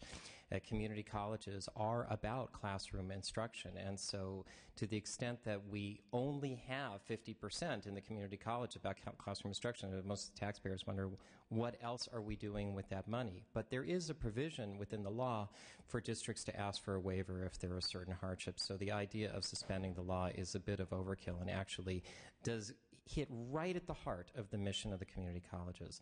In terms of 75-25, well, we're actually right now at 55% if you measure it on weekly student classroom hours, which is nowhere near the 75% of the system-wide goal.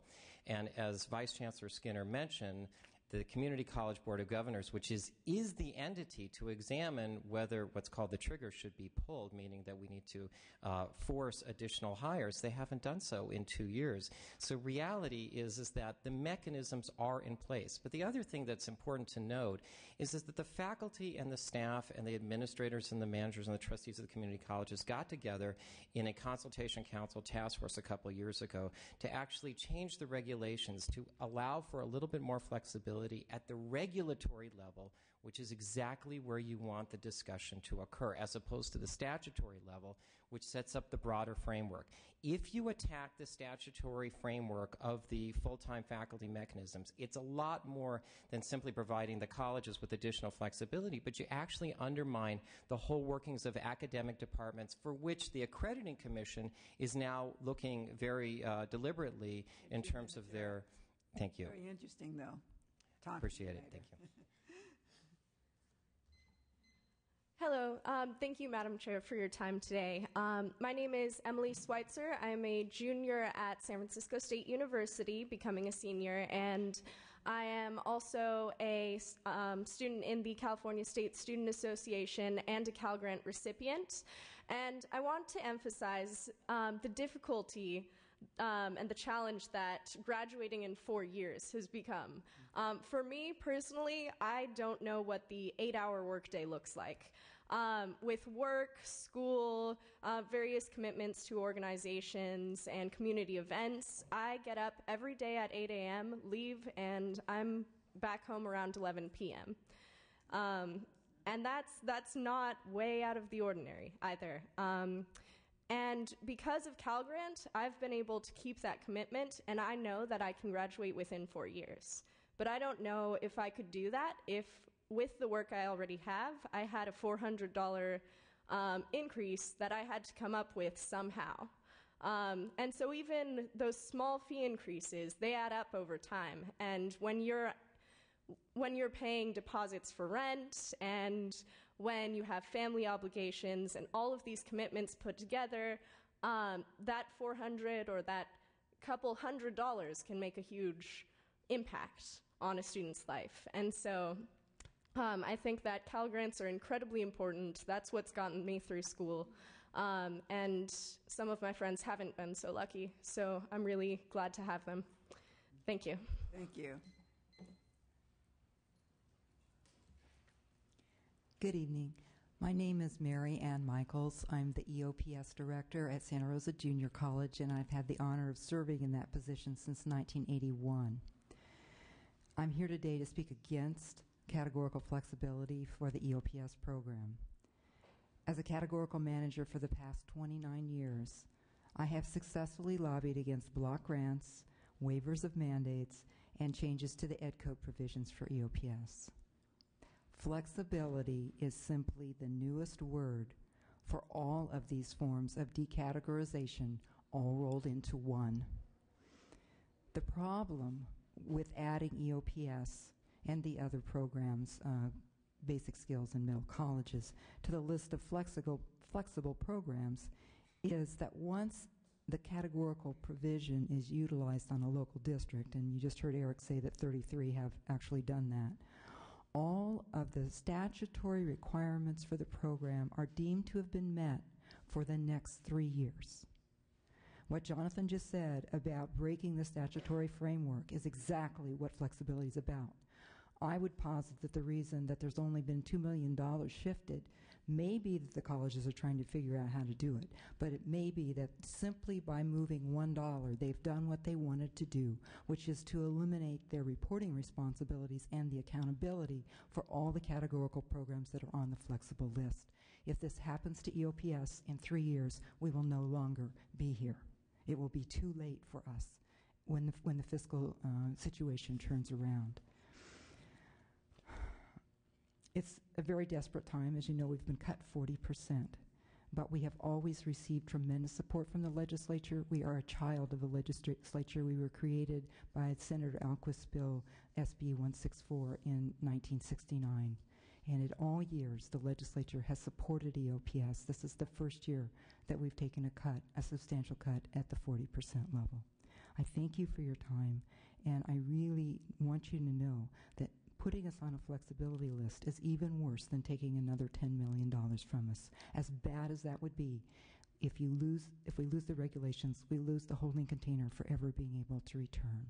Thank you. Thank you. Thank you for your comments. Good evening, Madam Speaker. I'm Ryan Vanderpool. I'm a proud student at City College of San Francisco. I've got to run and hop on a train right now. I just wanted to say really quickly that raising the fees for community colleges be it incrementally, and however you do it, it restricts access. It starts shutting the door, and it shuts the door to the students who need community colleges the most. We can't raise the fees. So thank you for your time. Thank you. Good evening, Madam Chair. I have to follow Ryan out very quickly as I'm also from City College of San Francisco. We came on a train today. It was fun. One of the things I just wanted to point out as far as fee hikes and the fact that it was mentioned here that, will have almost no effect on net costs due to multiple state and federal programs. I would like to point out that about 50% of the students that are eligible for financial aid do not receive it. And I would like to point out a comment that was made earlier that offices are already overflowing. Financial aid offices are already overflowing.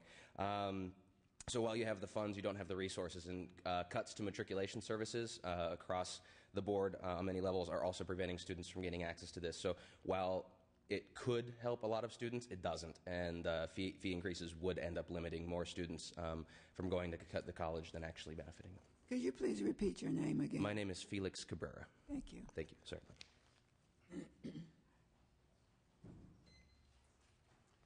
Good evening, Madam Chair. My name is Oscar Porter. I'm the Executive Director of the MESA program.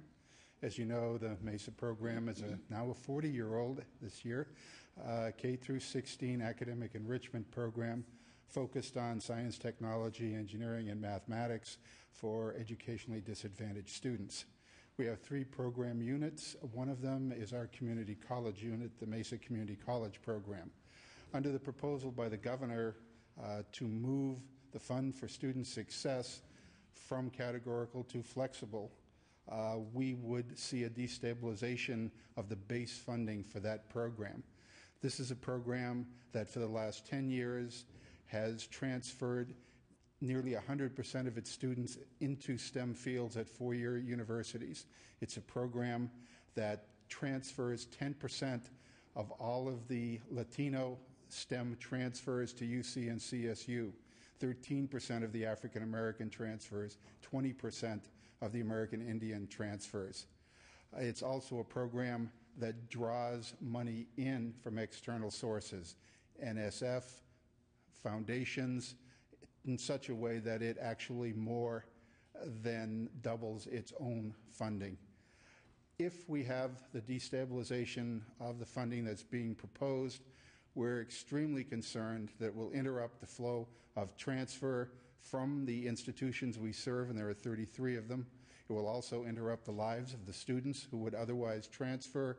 It will reduce the funding that's available at those institutions from external sources, and ultimately it will interrupt the flow of students into the STEM workforce in the state at a time when 40% of the professional engineers in the state can retire within the next 5 years.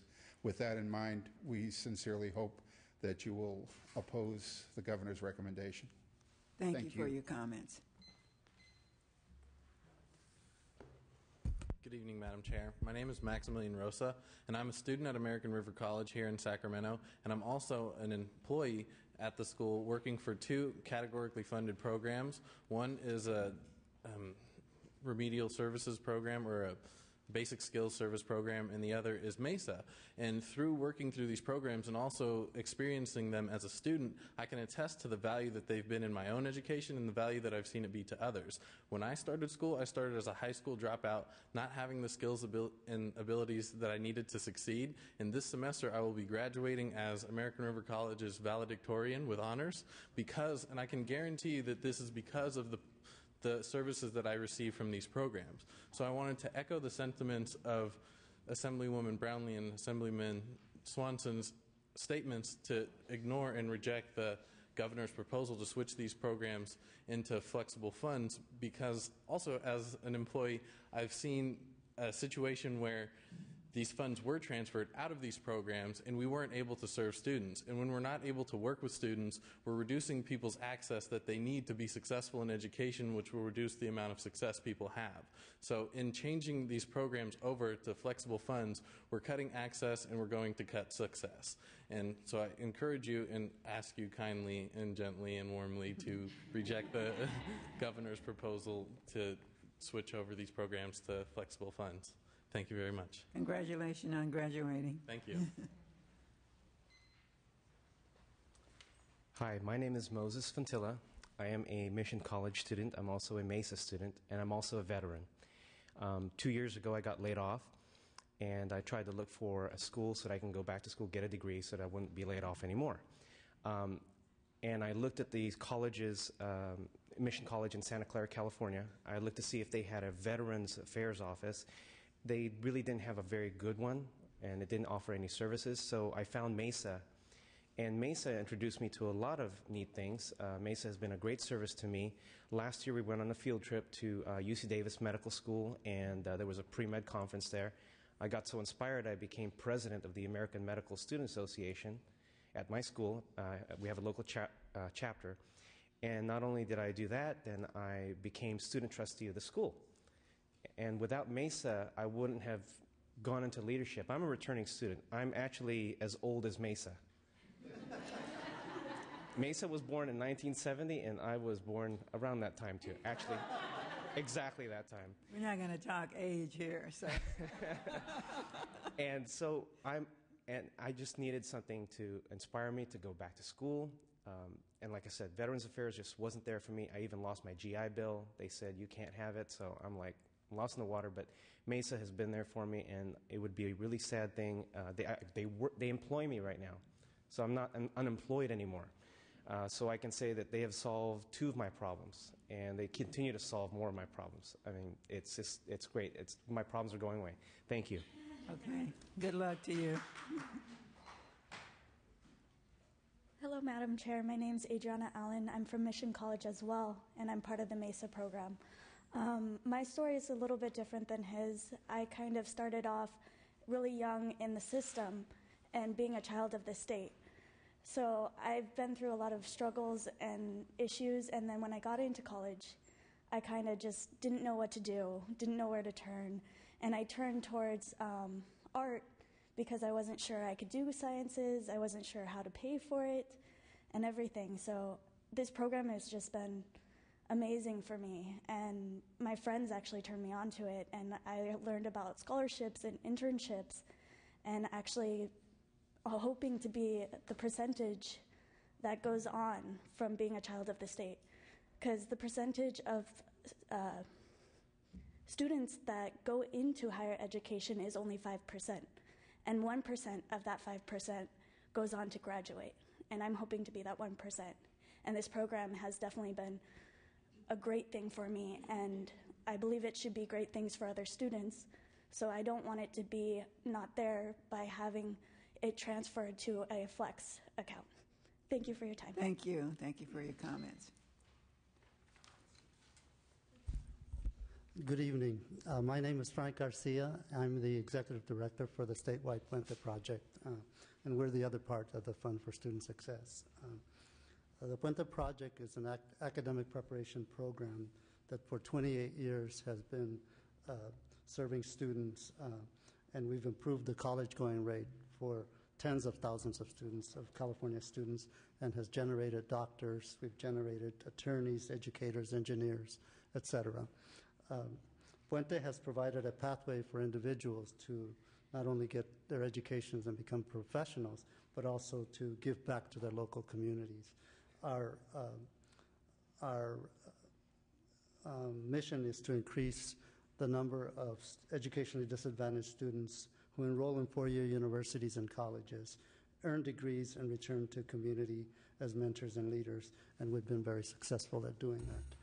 We are now at 34 high schools, and most importantly for this, 59 community colleges, directly benefiting about 14,000 students annually, and we have thousands of students that have gone through our program.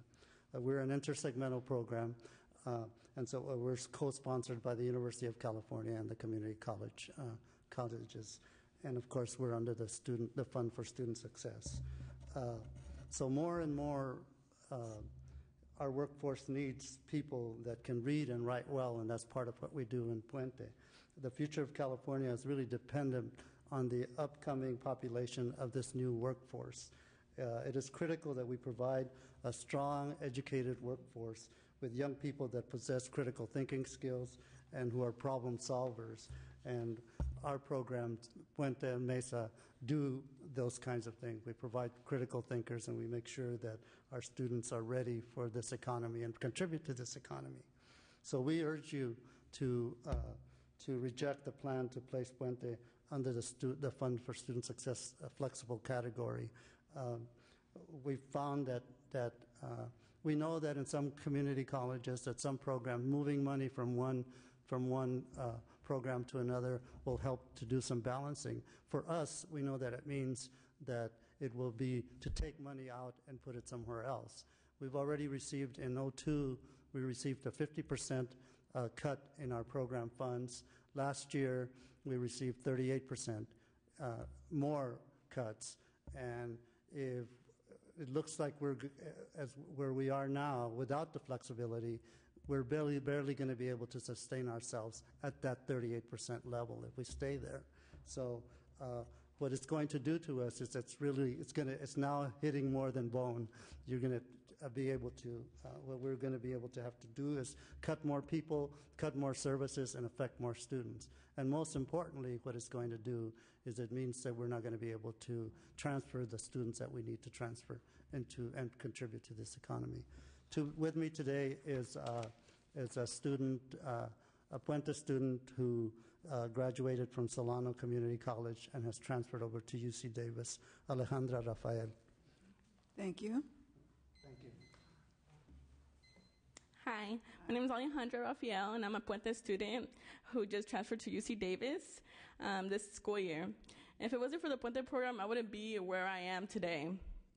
With the help of my Puente counselor, English professor, and mentor, which are all components of the Puente program, they have really helped me overcome my personal and academic obstacles I have faced in college so far. But now I'm a transfer student, double major in sociology and Chicano studies. And basically, when I received my bachelor's degree, I want to continue my educational career by pursuing a law degree. Also, I plan to contribute, to California's economy when I begin my career. Most importantly, I want to and I will return to my community and become a mentor for the next generation of Puente students to come. I urge you to continue investing in programs like Puente because they really do work. Otherwise, students like me would not have the opportunity in pursuing a higher education. I am only one student among the thousands of students that have been benefited from the Puente program over the last 28 years. Puente has changed my life by giving me a higher educational future. And basically, the flexibility for academic preparation programs can mean eventual evaporation of their efforts. And we definitely, the Puente program has definitely changed my life. Like Mr. Garcia just mentioned, they will be cutting programs like they just started having a summer leadership conference at UC Riverside that I attended last summer, and it was the second one that they just barely beginned, and that motivational conference really changed my life. And if it wasn't for this program, I would not have transferred. I would have not had the opportunity to attain my bachelor's degree, and I'm really happy. So please say no to flexibility on the Puente program. Thank you. Thank you. Thank you for your comments. Hi, I'm Sandra McGee. I'm the EOPS coordinator at Laney College in Oakland. And I'm here to ask you to maintain EOPS as a non-flexible program. You've all heard many times over what would happen if we changed it. EOPS has been around for 40 years, and I was an EOPS student in the 70s. I was at Merritt College, and because of EOPS, they gave me the direction and the guidance that I needed to believe in myself as a first-generation college student in my family. Now I have a PhD in psychology. I was so impressed with the community college that I was persistent in returning there to work, okay? So sometimes I teach psychology classes. Sometimes I counsel the students in EOPS. EOPS is a place of belonging. My dissertation was a low-income, first-generation community college students, and the need to belong to the culture of college in order to succeed academically. I learned a lot from that experience. And consequently, because of Obama and his United States Department of Education, they have cited my dissertation. So there's an article here with a reference to my dissertation here that I would like to leave with you. But since my background is psychology, I want you to understand that it's very important for our students to feel a psychological connection to higher education. And sometimes when they come to school and they have a lot of problems, financial problems and other issues, they'll drop out, stop out, as they say. In order for our students to stay in college, we need to have programs like EOPS. It's like homeroom in high school, where they can come and somebody knows your name, they know you, and they believe in you, and they push you to keep going towards the path of higher education. Thank you. Thank you. Thank you so much. I'm Peggy Martin, and I'm on the EOPS Advisory Board, both at Laney College in Oakland and also Chabot College in Hayward. And also, you could say I've had 3 decades of experience with EOPS. I was a community college instructor, a fairly young one, at Modesto Junior College. The summer after Proposition 13 passed, and I taught in EOPS summer readiness the summer of 78 and 79. And then again, there was a lapse, and I again taught EOPS in the summer of 2001. My feeling, I have seen the fact that generations of students, I agree with very much with what Sandra McGee said. It really makes a difference. If you are a first-generation college student, you need the support. I was very fortunate that both of my parents went to college, even though my mother was number 9 in a poor family. But in those days, there were certain colleges that charged no tuition, and that made a big difference in my life. And I see all around me, because of another job I've done, I've worked with many students like Ariana. I've worked with the foster youth in Alameda County, helping them to get textbook funds and Chafee grants, and I know the pressures on them that the Chafee grants that were just even 2 or 3 years ago free and easily available no longer are. So many of the most vulnerable students are now depending more than ever on EOPS. My fear is that if it becomes a categorical, every community college in the state is financially pressed and has many needs, and that the colleges would not be serving many of the students who will either go on to find good careers through the Pathways program, which I also agree should be a categorical, or transfer to 4-year colleges, and some, of course, will even go on, get MAs and PhDs. I feel that this is a group of students that much needs to be protected. What I've seen over the years, even between the 20-year gap I had in teaching summer readiness, I saw an erosion of the program. I saw that the program in 2001 was not nearly as robust as the funding cuts had already started to hit even 10 years ago, as it was in the 70s, 1 year after Prop 13. So let's not destroy it. Thank you. Thank you for your comments.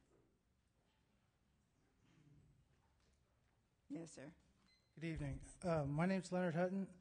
I'm the youngest of 5 kids. Mom, a single family mother. I started going to college 2 years ago. I'm currently an AS senator at Laney College. I work in the EOPS department. I'm also a 2-time prison offender with a GPA of 3.87. I work in the EOPS department. This last semester has been really tough for me because I'm at the front lines of the people who come in and ask for applications, and we have to turn them away. I look at people and I have to tell them we can't hand out any more applications because there's no money for you. We've reduced our program from 1,150 students this last semester to less than 900 this semester. We don't even have tutors anymore because the funding is gone. If you guys take EOPS and put it into flexible funding, it's just allowing the administrators or the board of directors for our district to rob Peter to pay Paul, and that's making the students suffer, in my opinion. All I can say is I hope that you don't do it. I really appreciate your time. Thank you. Thank you for your time. Hi. My name is Darnice Davis. I am a student trustee-elect from the Peralta Community College District. That's all the colleges in Alameda, Oakland, and Berkeley. And as you can see, I'm an African-American woman. I'm a math major, pre-med concentration, philosophy minor. Ultimately, I plan to pursue neurosurgery as a career. Now, I'm also an EOPS student, and I'm here to strongly urge you to not only keep EOPS inflexible, but also basic skills and the student services. What I view this proposition as is an attack on the most vulnerable and needy of community college students. I'm sure it's no news to you that at least 80% of people who enter community colleges are not immediately able to do college level work, i.e. they are low income, they are first generation, they don't have, the immediate skills, to take calculus or, a freshman composition.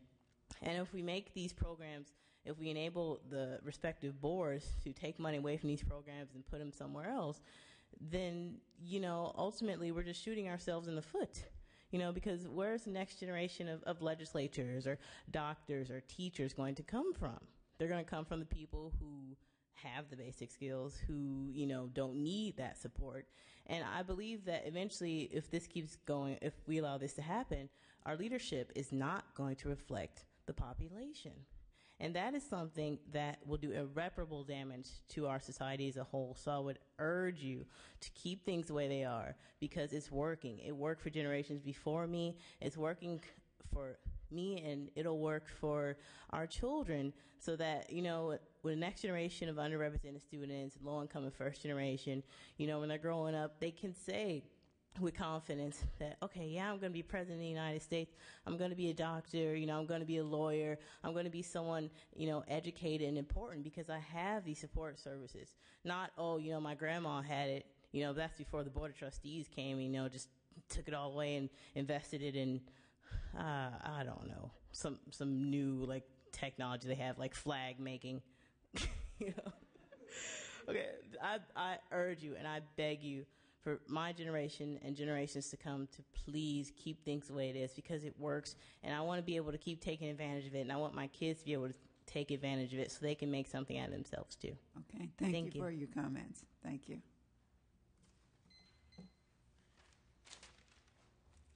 Good evening. Hi. Hello, my name is Kenya Holloman, and I am a youth advocate, an emancipated foster youth, a full-time employee, and most importantly, I am a student. I remember the letter of acceptance into San Jose State University. It was the top school that I wanted to go to. I remember it just as I remember looking for my first business book and paying for that first business book. Luckily, there was a program there to help offset the overwhelming cost of being a student. When I returned to my hometown, Oakland, California, to connect with my biological family, luckily there was a counselor in the EOPS office to offer guidance and support in enrolling in the classes that I needed in order to transfer at my local community college. I will continue to work hard to obtain my bachelor's degree in business management with a minor in communications, and I will continue to advocate for what I feel is right. But I'm tired of working hard. Thank you. Thank you. Thank you for your comments. Yes, sir. Good evening. I'm Chris Berry from Mendocino College, and I think you've seen me and heard me before. What I want to say today is I have a whole lot at stake here, because I'm a community college student who's bound and determined to become a community college instructor. So obviously I have a big stake in the game. What I want to remind you of is that categorical programs are at the heart of community college. They're the heartbeat of what we do, and none of them stand alone. It's a safety net for people who weren't in the top third of their high school class. And when you weaken one categorical, you weaken them all. They all have to be strong in order for the system to work. I think one of the most unique things about California Community College, I can say from personal frontline experience that more money equals more student success is a very direct correlation. When we get money, more people graduate, more people transfer, more people get certificates and go to work. When there isn't enough money, we lose people right and left. It becomes inefficient and it becomes tragic. I don't know, I guess that's all I have to say today. Thanks. Thank you. Thank you for coming.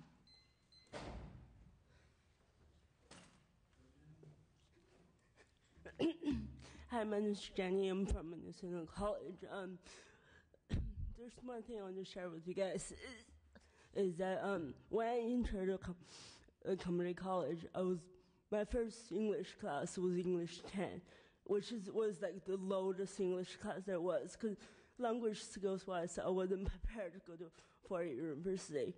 And after 5 years, I'm finally gone through every single English class that's needed for me to be able to transfer into Sac State University as a poli-sci major. I want, community college not only helped me finish education, it also helped me to develop more of who I am and who I want to be. When I was living in China, just even when I was 8 years old, I was denied public education because of my disability.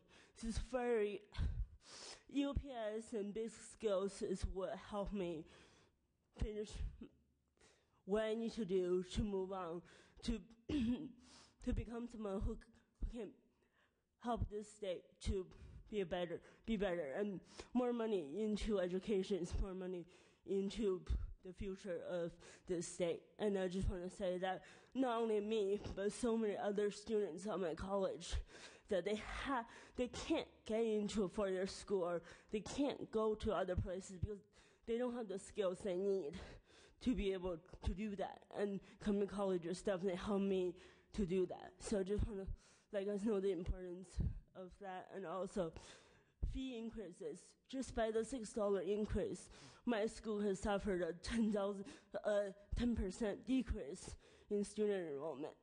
So I've been talking to my students on my campus, and half of them don't know how they're going to be able to afford a school if the fee increase go up even higher. Okay. Thank you. Thank you. Thank you.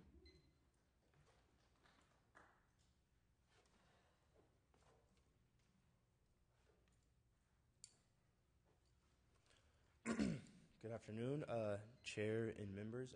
My name is John Judge. I'm currently a student at Sacramento State, and I'm part of ASI's Lobby Corps.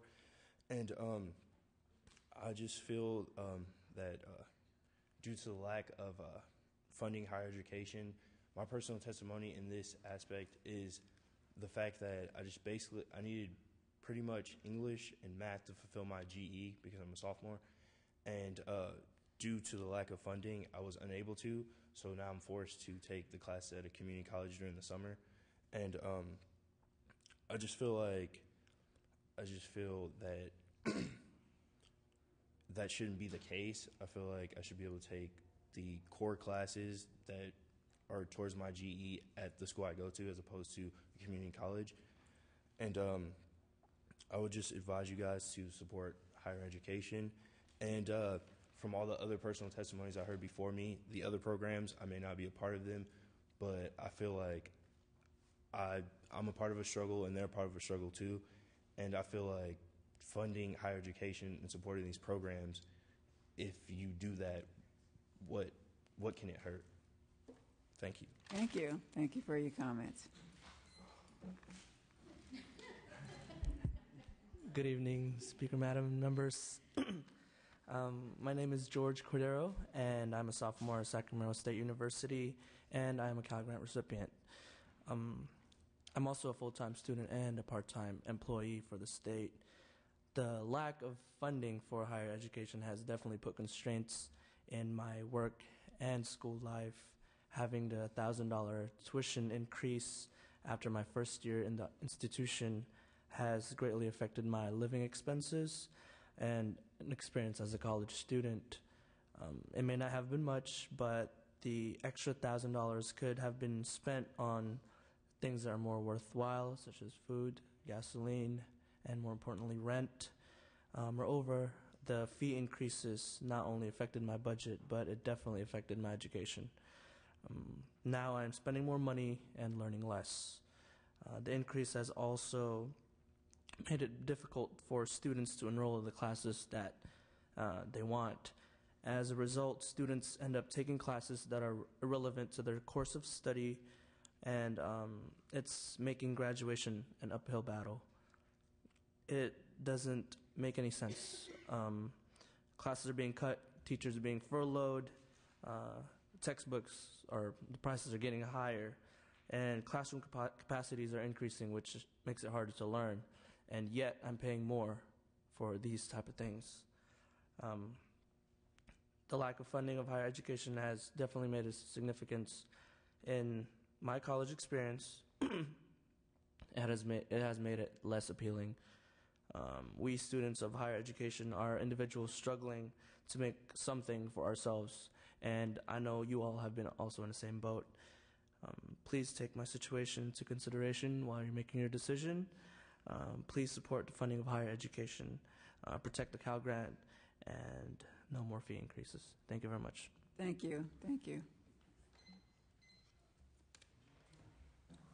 Hello, my name's Eric Hoagland. I'm a Mendocino College student from Mendocino College. I just want to say that financial aid has really helped my education. I'm also a first-generation college student from the Round Valley Indian tribes, and without the financial aid, I wouldn't have been able to go to college at all, especially EOPS. With the cuts, I also was cut from EOPS because they didn't have enough money to actually help me out, but I found other funding, but some other students weren't as lucky as me, and I just want to say, please don't keep cutting our education money, because without education we have nothing anyway. So, yeah. Thank you for your time. Thank you. Thank you for your time.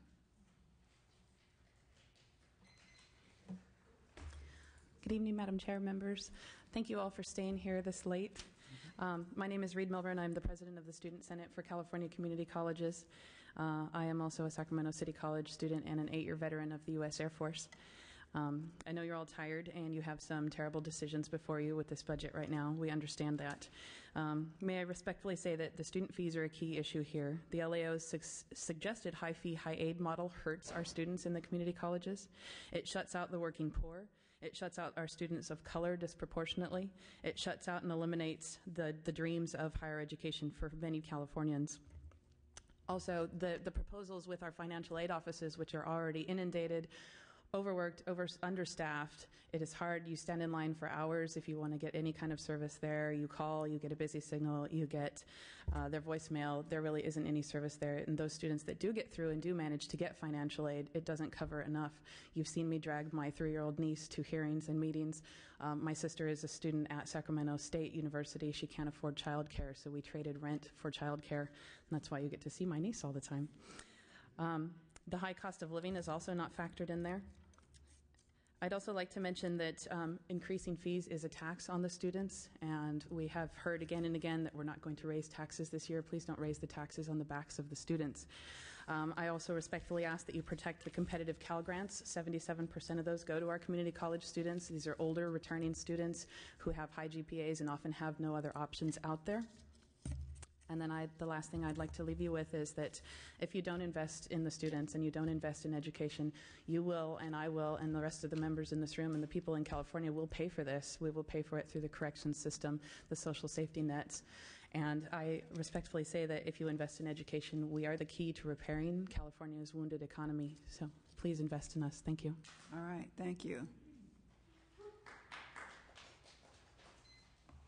Madam Chair, I'll make this as quick as possible because it is late. My name is Brandon Sisk, and I'm a student at CSU Sacramento and a transfer student from Fresno City College. Anytime I see a proposal that has to do with the community college system, I think about a relative of mine who left high school early to join the workforce. He recognizes the importance of a degree to gaining additional income later on in life. And you and I realize that that means that he'll enter a higher tax bracket.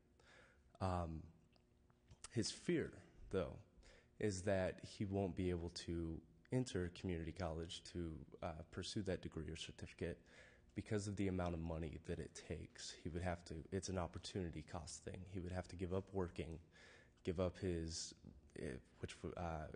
apartment, give up food in order to go to school. I try to convey to him that those options are available because of student aid and the low cost of community college. The proposals from the LAO and the governor are making me a liar. $40 a unit makes it unattainable for him. The cuts to Cal Grant would make it unattainable. Cuts to EOPS, Puente, things like that. EOPS pays for books. That is a huge part of community college students' expense. I believe the average student pays $400 a year in textbooks alone, and EOPS helps to subsidize that. I appreciate you waiting for the May revise to consider these. I hope that you reject them on behalf of my relative. So thank you. Thank you. Thank you. I'm sure your relative thanks you too. Thank you all so much for staying so late and sharing your views with us. They've been very helpful. I really appreciate it. I'll see you, next week, and this meeting is adjourned.